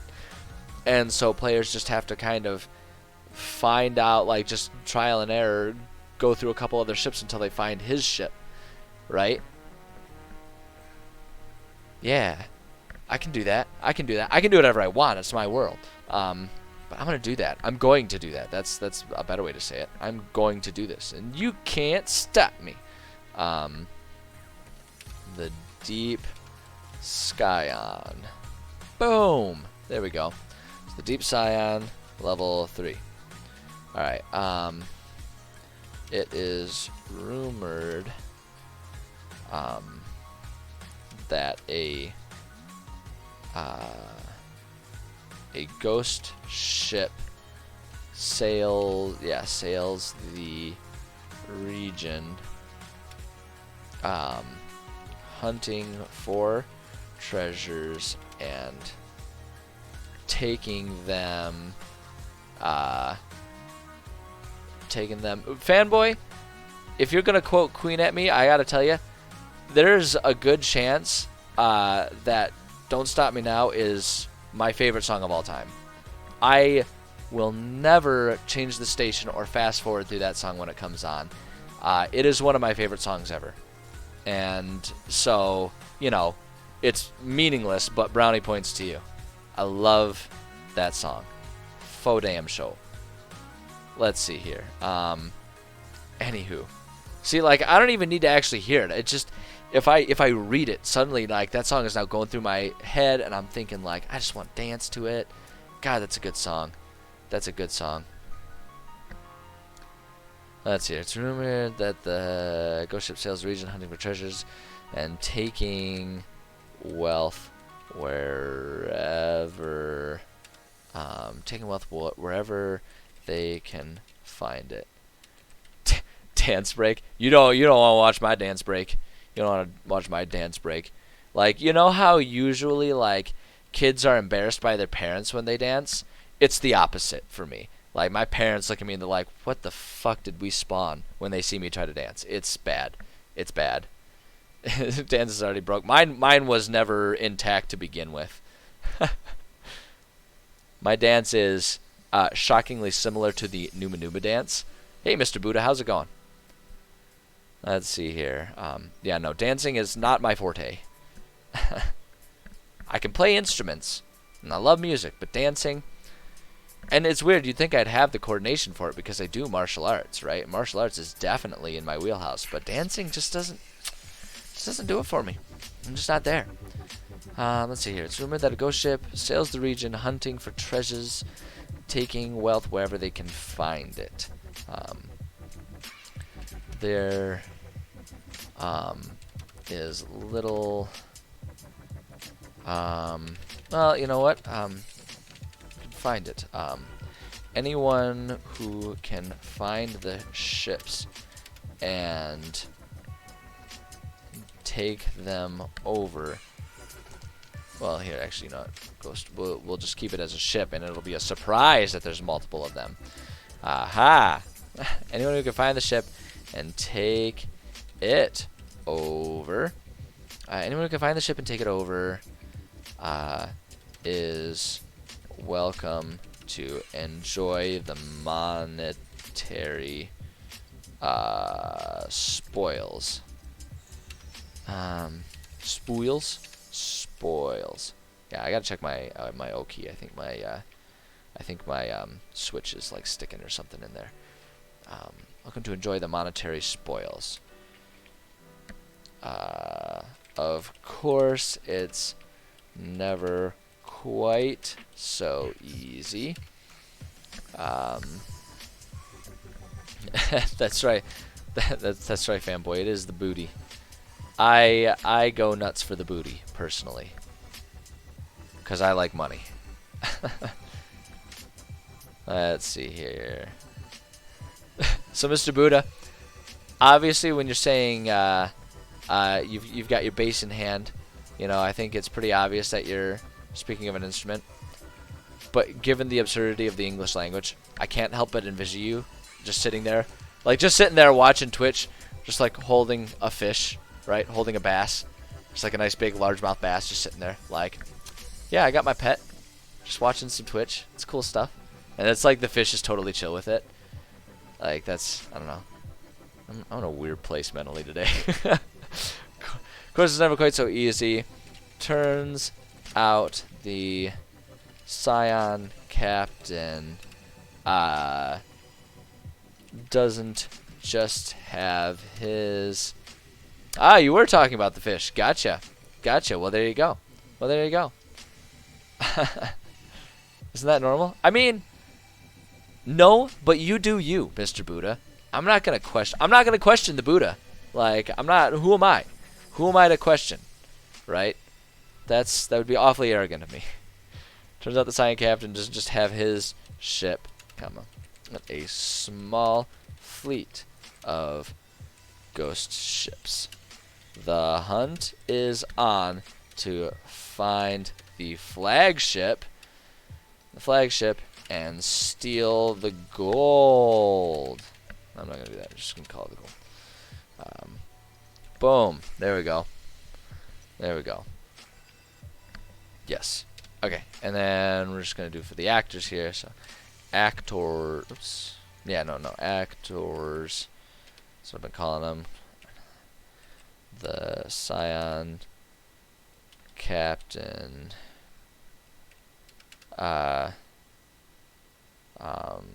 I don't know, old octopus head, as he's called. Like, what does he look like? He's got like tentacles coming out of his head, right? Yeah. Look at that. Look at that. He's like the ocean predator or something like that. They call him Old Jowls. That's what we'll call him because of his mouth. Old Jowls, as he's known. Oops, there are my notes. Okay. Old Jowls. Jowls? Just like that, yeah. Old Jowls, as he is known. As he is known, is the captain of these ships, and he likes gold almost as much as he likes killing. And that's all there is. There's not a whole lot of deepness to him there. Hey, Glorious Zote, what type of campaign is this? It's a homebrew campaign, and right now it's kind of a we're doing sort of there's kind of two atmospheres mixed into one here. This is our map that we're working with. This is just one region of my world. I can actually probably open up my world. We'll open up the world map here. Load it up, load it up, load it up, load it up. There we go. This is my world. And we are working on this hex right here on its own. And I'm kind of just designing I'm basically just filling this with chock full of stuff to do. And so the campaign is kind of a sandboxy type of campaign, right? And it's got the two sort of themes are when you're on the land here, this is very Serengeti going into desert type of setup. So I've flavored it to feel very ancient Egypt. But then when you go along here, it's very pirate. You know, very Pirates of the Caribbean type of feel to it is kind of what we're going for. But it's very sandboxy. Basically, I'm just designing a whole bunch of different missions of various length and depth, right? So these are all the different story missions that I've outlined so far. I'm going to do a couple more. And it's basically just designed to be like players start off in the big city. They can have a map, and they can look for, if they want to, they can look for like actual missions, or they can just go to places on the map and just go nuts. So that's kind of what we're working on there, Glorious. This particular one that I'm doing is I'm trying to fill up because we've got, if we look at our region map here, right, we've got a lot of stuff going on the land side of things, but there's still a lot of open ocean. So I'm trying to come up with some sort of more watery themed things. And so this is the idea for this one that I'm working on, is basically just make it so that they can just have some ship battles if they want to, right? If they can get their own boat, they can just get on a boat and go and do some ship battles and stuff like that. That is a good question, Glorious. Like,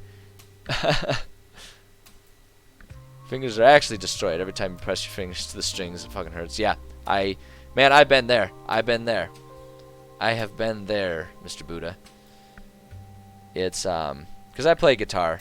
I'm a drummer, actually, more so than I am a guitarist. I picked up the guitar when I was in college, and it was generally frowned upon to have a drum kit in the dorms. Most people weren't super fans of that, so I picked up the guitar, and I noodle around. I've never actually taken a formal guitar lesson. I just sort of kind of taught myself how to do some chords and stuff. So I do play guitar, but I consider myself a drummer far before I consider myself a guitarist. But let's see here. So, it's not about the pick. It's about putting the fingers down on the frets.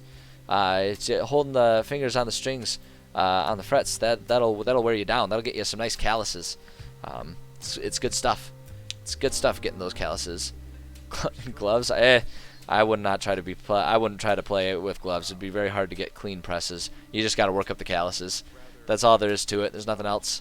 There's really no way about it. It's kind of like with rock climbing. You just kind of got to like get the calluses on your hands and do it that way. Let's see here. Story beats. Boom, bada boom, boom, boom, boom, boom, boom.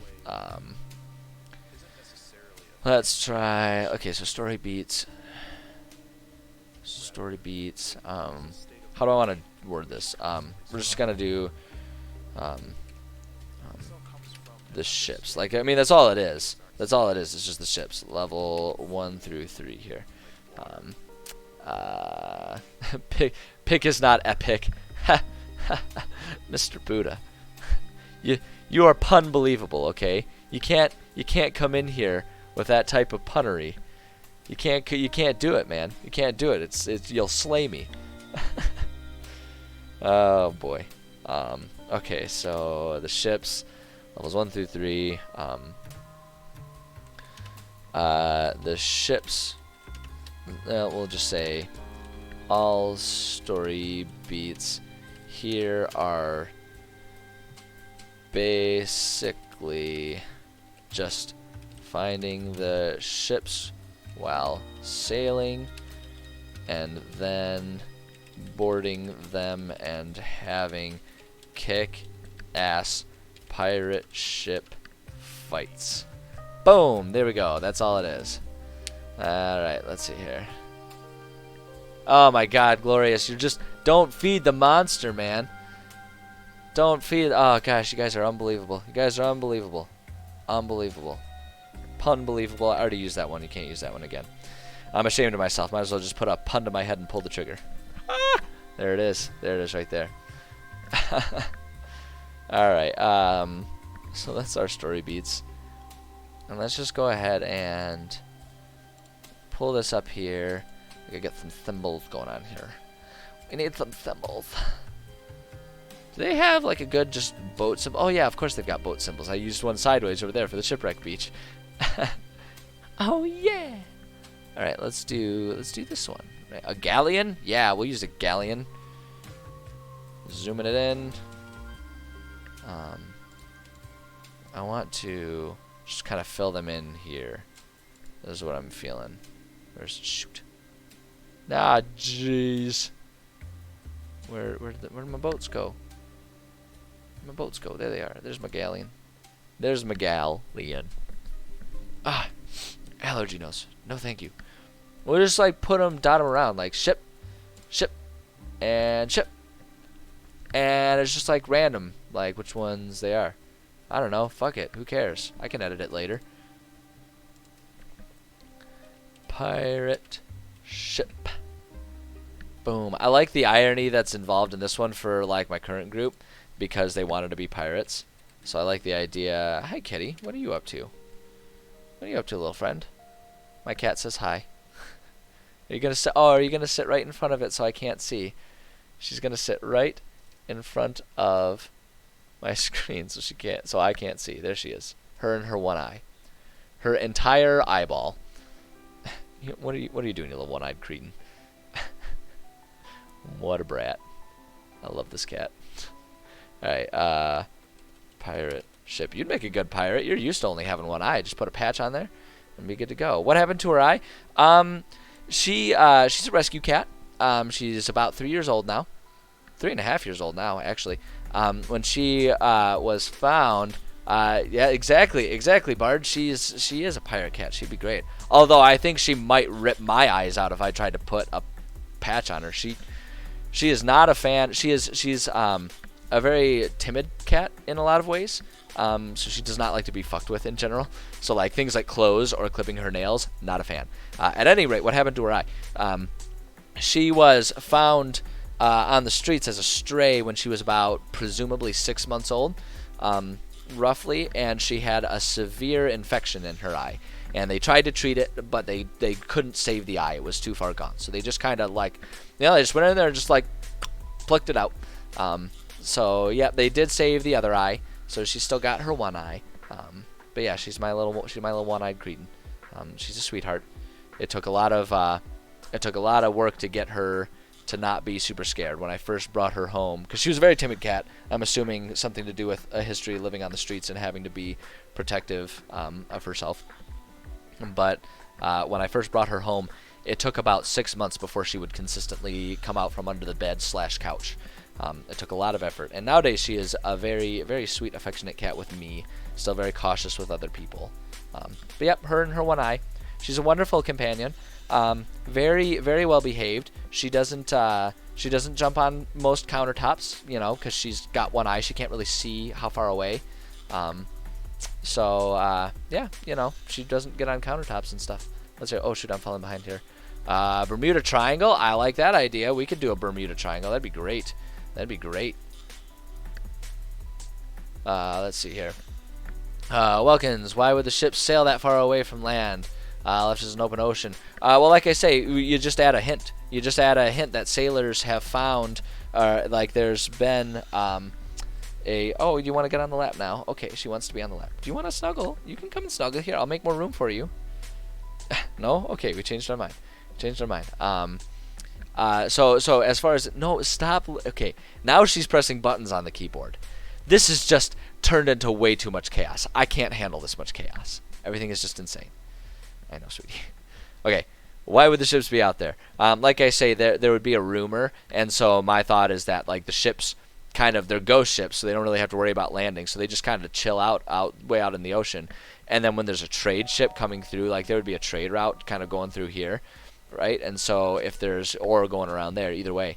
And so when there's a trade route coming in, one of the ships comes in and takes them, right? And like steals a bunch of stuff. And so the idea is just that like if players wanted to, they could go out and chase after the ships. How would I, as the DM, run an NPC who had access to wish spells or the cleric feature divine intervention against the party? That's a good question. That's a very good question.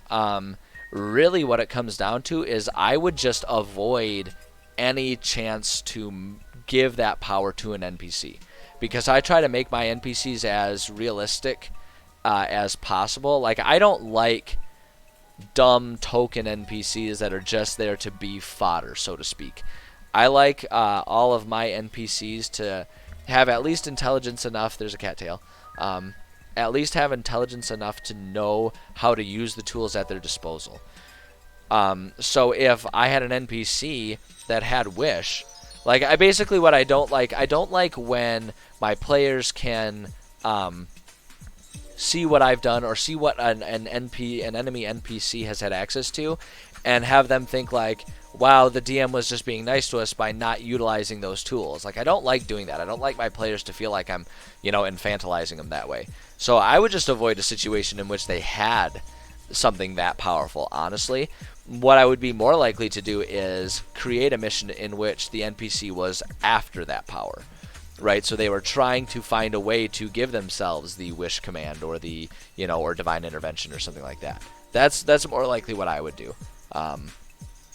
Because I don't like when an NPC, especially if we're talking about a big bad end game, which is the only type of NPC who would feasibly have something that powerful.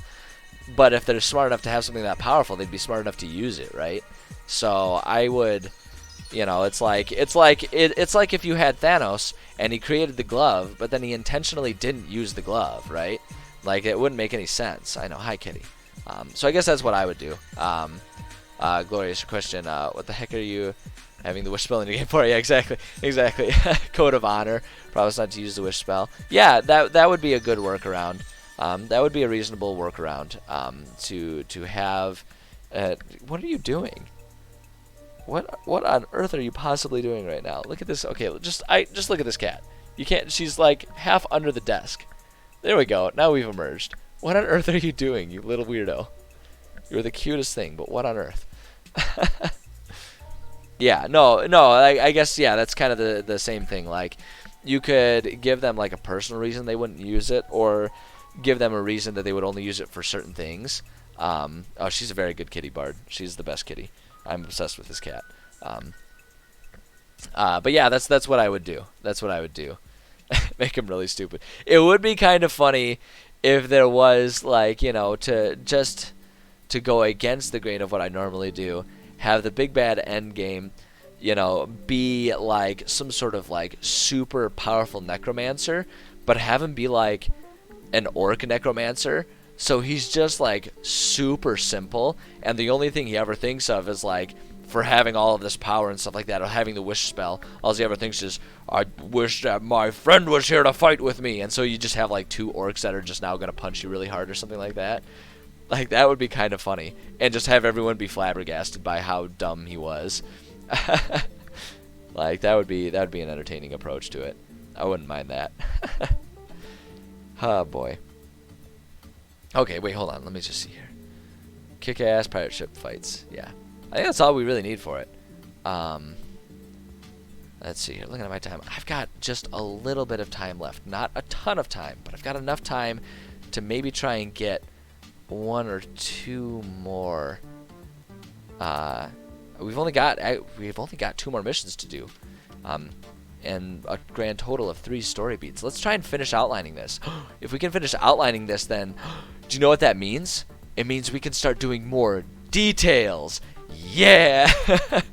Means we'll keep working on all of these and go, and then you guys can really see the excruciating level of detail that I love adding to my games.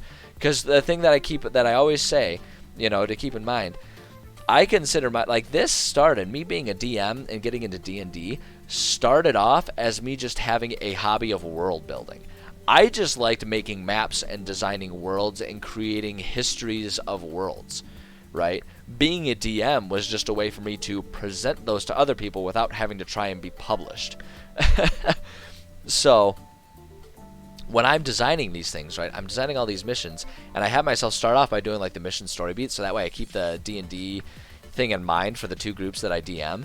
But really what I really want to do is I just want to take all of these and like all of these places in this map, and I just want to just design such excruciating detail about what's there, what can they find, what kind of history is there. Like that's all I want to do right there. Okay, NPC with a wish spell. What do you got for me, Bard? There you go. Yeah. Okay.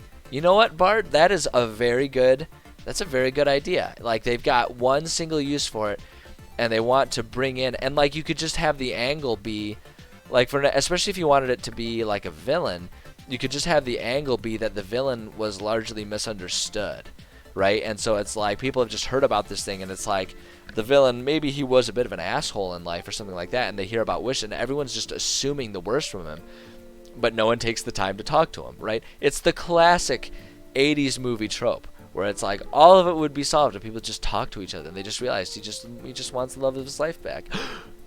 Okay, plot twist. Hold up, guys. Plot twist. Kawap here turns into the big bad, and he just wants the wish so that he can make his half-orc wife not a sea hag anymore. We've just tied it in. We've thrown in a curveball. We've tied it all in once. There it is. It'd be perfect. I don't know. I feel like I genuinely, Bard, I really like that idea. Like, kudos to you. That is a great idea. I'm going to save that because I feel like that would be a really good, I'm going to idea back pocket that. Because I feel like that would be a really good, region spanning campaign, and I've already got that figured out for this region. So in another region, that would be a really good one. That'd be a really good one. Not equal, just a different side. Yeah, no, absolutely, Glorious. Absolutely, that's a good idea. War is war, shit happens. Absolutely, yeah. Ends justify the means, stuff like that. Yeah, no, I feel you. That's like one of the easiest ways to make a villain more compelling. Doesn't always work in D&D because players will inevitably become murder hobos and they just like to kill everything. So it doesn't always work out, but it's a good effort. As far as do I watch anime, I do, but infrequently. I do enjoy anime, but it's kind of like I wait until I have some good inspiration, or not inspiration. I have some good it's like I'm just in the mood for it, right? So it's like, yeah, I do. I do watch, but not regularly. Mr. Buddha with new drawing ideas. Okay, an item or a weapon. Let's see here. Attack on Titan. I have watched Attack on Titan, and my world has a very similar feel to Attack on Titan. Absolutely it does. I think the concept of the world in Attack on Titan is very compelling. That said, I've only watched the first season, so careful with spoilers. I've only ever watched the first season. I haven't gotten around to watching more of it. But just the idea of having a walled, protected city and the rest of the world is just like falling apart is really interesting to me. But yeah, like I say, I have not watched all of it. I've only seen the first season. Ideas, Mr. Buddha. Just like any random idea for something to draw. Draw my one-eyed cat. There you go. You've seen her now. You've seen her. Just draw a one-eyed cat. Steven Universe did it. My cat's in Steven Universe. I don't know if anyone here has watched Steven Universe, but he finds the one-eyed cat. It's a calico cat and everything. My cat is in Steven Universe. She's famous. Didn't you know? Didn't you know? Timeline even matches up, right? The cat showed up. It's about the same age as she is. So, just, yeah, there you go. There you go. I know, isn't that right? You're famous, little girl. And it's probably if you were famous, you would hate that. She hates attention. She and I get along well because we both just like a quiet life to be left alone. See, there she is. There she is. Let's see here. Something less legendary. That's fair. That's fair, Buddha. It'd be hard to really capture the glory of something so wondrous. Glorious. Yes, I have seen all of the first season. It was a while ago though, so I've forgotten a lot of the main beats of it. Hi, honey. Oh, you're so sweet. Look at her. She's like giving me all hugs and stuff. I know you're a sweet little baby. Such a sweet little baby. Oh, I see what it is. You just wanted to chew on my cord. You don't love me. You just love me for the things you can chew on. All right. Okay, we gotta figure out. Okay, so we gotta do level. Don't chew the cord. You know you're not supposed to do that, little butt. We need to find a good CR challenge rating 2. Yeah, no, I've definitely been hearing a lot about Glorious. I've been hearing a lot about the more recent seasons, and people seem to be pretty big fans. So I've been meaning to catch up with that one, but because we're like presumably it's going to be ending within like the next year or something like that, I almost want to just like wait so that way I can binge the whole damn thing once it's done. Like that's usually my preferred way to watch a show, is not necessarily in like one sitting. Like I don't truly binge, but I pick a show and I just watch that show from beginning to end is usually what I like to do. What kind of challenge rating 2 things do we have? Let's see here. Let's see here. Yeah, woo! There we go. When she's done, she just kind of takes a leap. Yeah, you know, Mr. Buddha, as far as the Discord channel, there's a lot of stuff I want to do. I agree with you. There's a lot of stuff that I want to do with this channel to kind of foster a larger community. The struggle that I'm having right now is a lot of this is dependent on, like, me streaming and continuing to stream is pretty dependent on working from home. You know, I'm using my lunch hour to be able to stream and everything like that. I'm sometimes a little liberal in how much of a lunch hour I take. But I do that. And as of right now, we are not guaranteed to, like, they've been talking about letting us continue to work from home indefinitely now that we've demonstrated it can work, and they're excited about, you know, the possibility of saving money by not having to rent as much office space and stuff like that. So there are talks, but it is not a guaranteed thing right now. So I'm hesitant to invest too much energy into setting up all these different systems if they're just going to fall apart in a month or two. I really want to be able to continue streaming, but if I have to go back to an in-office setting for my day job, that will have to take priority because that's how I pay my bills. So, you know, and I would hope that I could maybe in the evenings still stream a little bit, in which case we can kind of think about that. But before I make any big changes to my system, to my setup, like I say, worry about, you know, putting in place more things. And so, you know, setting up all these things, I really want to, but I'm waiting until I know for sure what my future streaming potential is going to be. So stay tuned for it. I would like to set that up, and I'm planning on doing it at some point, but not at this exact moment. Let's see here. ArtStation has joined EGS. I don't know what you're talking about. It sounds tragic, but I don't know what you're talking about. I don't know what these things are. Ooh, oh yeah, we already got marrows and stuff existing in this world. A plesiosaur? That'd be a fun one. It's just like a monster hunt. Let's see here. We've already got our sea hag in place. I like the plesiosaur. I don't know about you guys. But I think it'd be really fun for them to just hunt Nessie.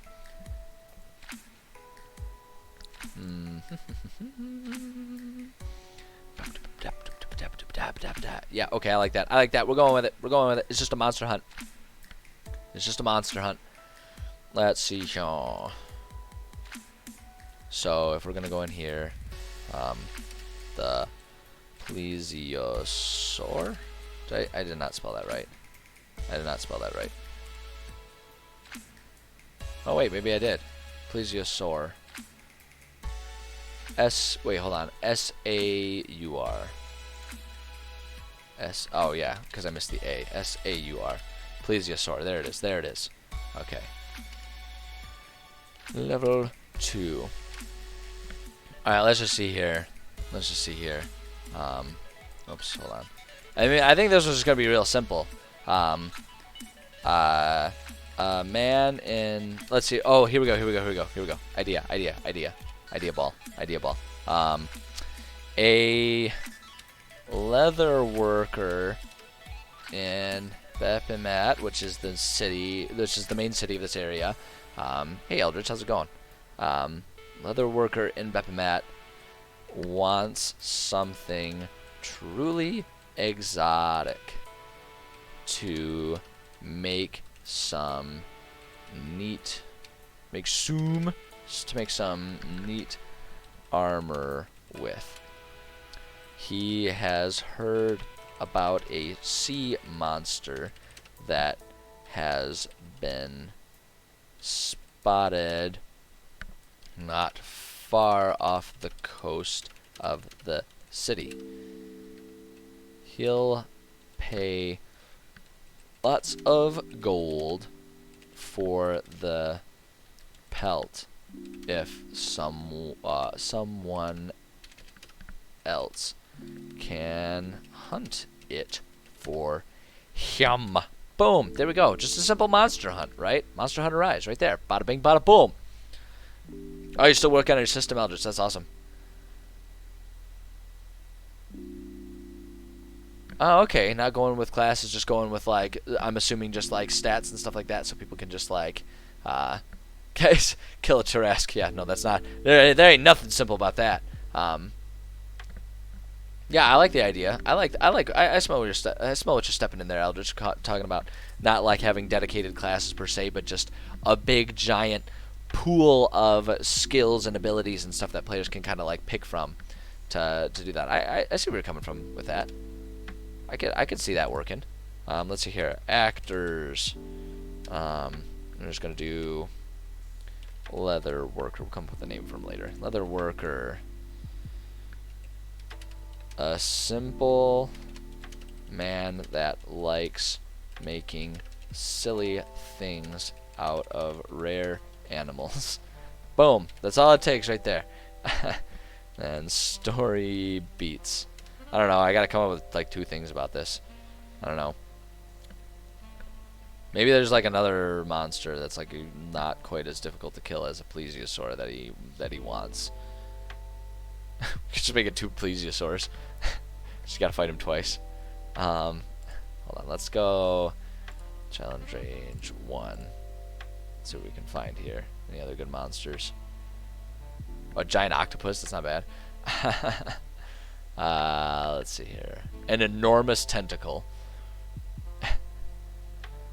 Hunter shark. Oh, here we go. Yeah, we can just do like a shark or something like that. Hold on, let me just search for shark. Oops. Alright, let's do challenge range, just 0 then. Let's see what this is. Reef shark. Yeah, okay, we'll just do like a shark. Like, yeah, story beats. Let's see here. Yeah, we'll just call it reef shark. And here's how we'll do this. This is how we'll do this.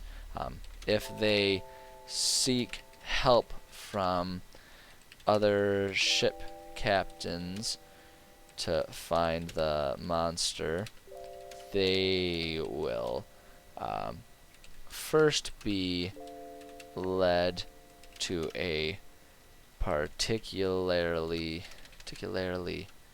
large shark to poach. Oops, to poach. The leather worker, however, is not satisfied. He wants Nessie. Alright, and then underline the, oh, where is it? Oh my goodness gracious, I keep doing that. I don't want to print things. The plesiosaur. Let's see here. This is what he really wants. Something truly beautiful to kill and turn into a hat. Boom, there we go. I think 30 different magic types is enough. I guess it means like what you mean by magic types. Do you mean just like schools of magic?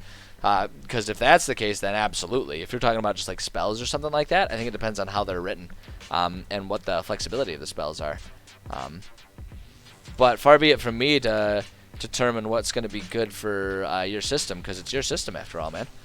Fire necromancy, time, etc. Like, oh yeah, I mean, if you're going with like broad categories like that, I think 30 will certainly be plenty. I think that 30 will give you all kinds of flexibility and freedom to come up with some pretty kick-ass shit. Okay, and our last one, we gotta find just like a real easy, just one monster for them to go kill. 10 spells. Yeah, you're talking about 300 spells, dude. Yeah, I think you're gonna be good, man. I think you're gonna be just fine. I think you're gonna be just fine. I don't think anyone will be feeling like they're hurting for things to be creative with. I think you can rest assured you'll be good. All right.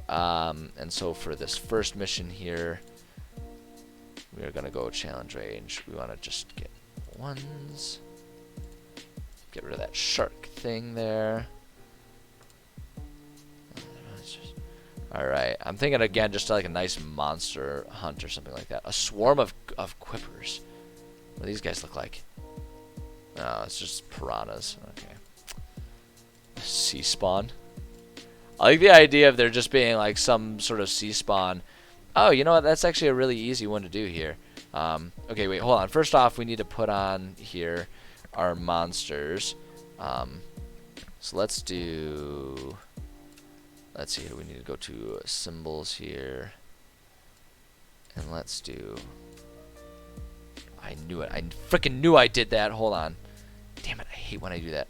I hate when I forget to... No. Damn you. Let me edit this. I held down space because the hotkey is for scroll or for panning is to hold space and then click and move. But if you're on the texting thing, it'll on the text stuff, it'll freak out and it'll add all those spaces while you're holding space, and it drives me insane. All right, for our monsters, see, here we go. There's Nessie. So we'll put one right there and then one right there. Boom, easy, easy. Labels. Bada bing. We'll do reef shark. I'm like sitting here leaning into like squint, and I can't see it. I could just freaking reef shark.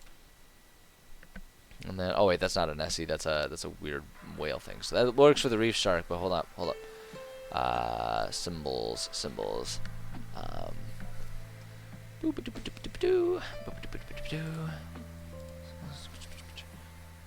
Let's see here. Oops, I'm falling behind on the chat here. The magic. Yeah, man, Eldritch, you've got a complicated system in mind. I'm sure it's going to be pretty awesome once you get it there. So if you're just asking about if you've got enough stuff there, I think you've got plenty to work with. I think flesh out what you got is going to be the way to go. I think you'll be good to go in terms of amount of stuff to use, for sure, man. Let's see. Do they not just have like a clear like Nessie type of monster here? I wonder if they've got one that's like colored in up here. I guess not. Okay, well then we're gonna do, where is it? Where it be? There we go. Yeah, we'll do that one. That'll look kind of Nessie like, right? Boom, there we go. That's good enough. It'll suffice.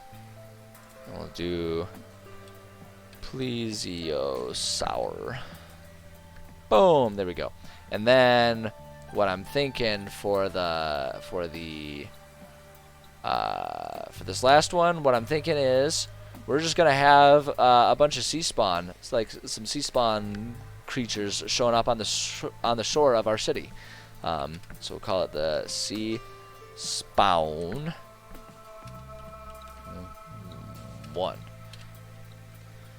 Let's see here, and then so all we'll just say here is at some point in time, while players are going about their business in Bepimat. While players are going about their business in Bepimat, word will spread of an emergency down by the docks. We'll say a small army of sea spawn are walking on shore, and let's see here, and people are needed to help fend off this invasion. Players can help and will be rewarded by the city guard for doing so. Boom, and that's really all you need. Yeah, and that's as simple as can be. I don't even need to put a label there for yeah. Let's see, what do you got here? Eldritch, you got, okay. Straight for the gods, prime elements. This magic is, oops, let's see, hellish magic, demons, void magics. Defying laws of gods, okay.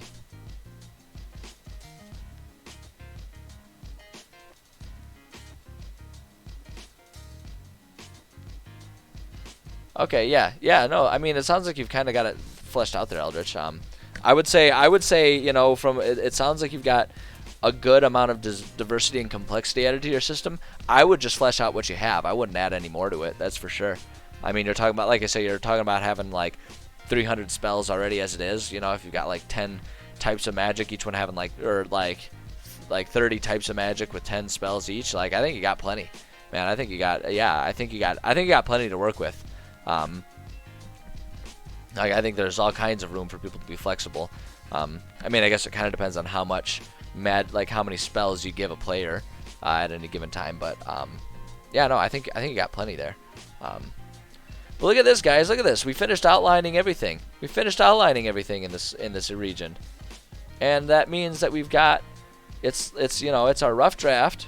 But whoop, look at that. Look at that world. That's a lively world.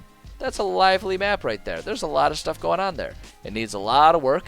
You need to make it look pretty. I'm gonna try and, do plenty of editing of all of the different icons and stuff and the labels and everything. Try and make it prettier. Add some natural landmarks and everything to it. But I don't know. I think that looks pretty cool. I think that's good. And I think, like I say, the important thing is it's lively. There's a lot to do there. There's a whole lot to do in this map. And I am so excited to really dive in and start doing some nice detailed world building here now that we've got our skeleton in place.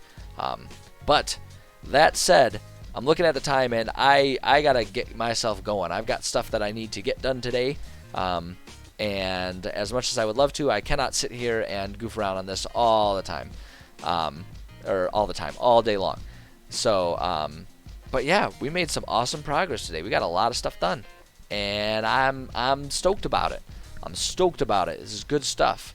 Yeah, Bard, I hope I stick with it too. Like I say, the intent is to be able to do it. The question mark is just to what capacity and like what time of day and stuff like that I can do, because it's really dependent on if they go through with letting us continue to work from home. I strongly suspect they will. I think there would be a lot of my coworkers who would not go back if they were required to go back to the office. I think people with kids, it's made it a lot easier to not have to worry about daycare and stuff like that by working from home, and I think that is going to play a strong role in things. But I won't know for sure probably until maybe even midsummer. So I'm just going to sit tight, do what I'm doing, keep just doing my thing, hoping that I can just garner interest, and hopefully if there's enough interest, we can, keep the channel exploding. But ultimately, all I'm doing here is I'm just having fun with my hobbies and sharing my hobbies with cool folks who have shared interests. And that's the beauty of streaming here is we're really just sitting here chit-chatting about cool things that we like, and I dig that. I really dig that. So, but yeah, I gotta be going. So thank you everyone for stopping by. This was a lively session. Lots of good chat stuff going on. I always love that. Let's see here. The rest of this week, what day is today? Today's Wednesday. So tomorrow I'll be doing my Dishonored. We'll be continuing to stream Dishonored a little bit. Tuesdays, Thursdays are always the gaming streams, and then Monday, Wednesday, Friday are the writing streams. So we'll be back starting to flesh out some of this stuff in more detail on Friday this week, or at least the plan is on Friday this week. I do have to take my car in to get it repaired, not repaired, just serviced, like routine service. And so as long as the stream doesn't get interrupted by me having to pick up a car or something like that, shouldn't be a problem. But really, all that would impact is when I stream. So I will be streaming Friday, maybe also streaming on Saturday. We'll see.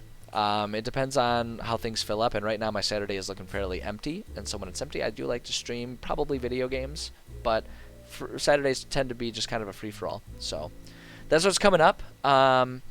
But yeah, thanks for everyone who stopped out to watch. I always appreciate that. I always appreciate having people to share ideas with and all that kind of stuff.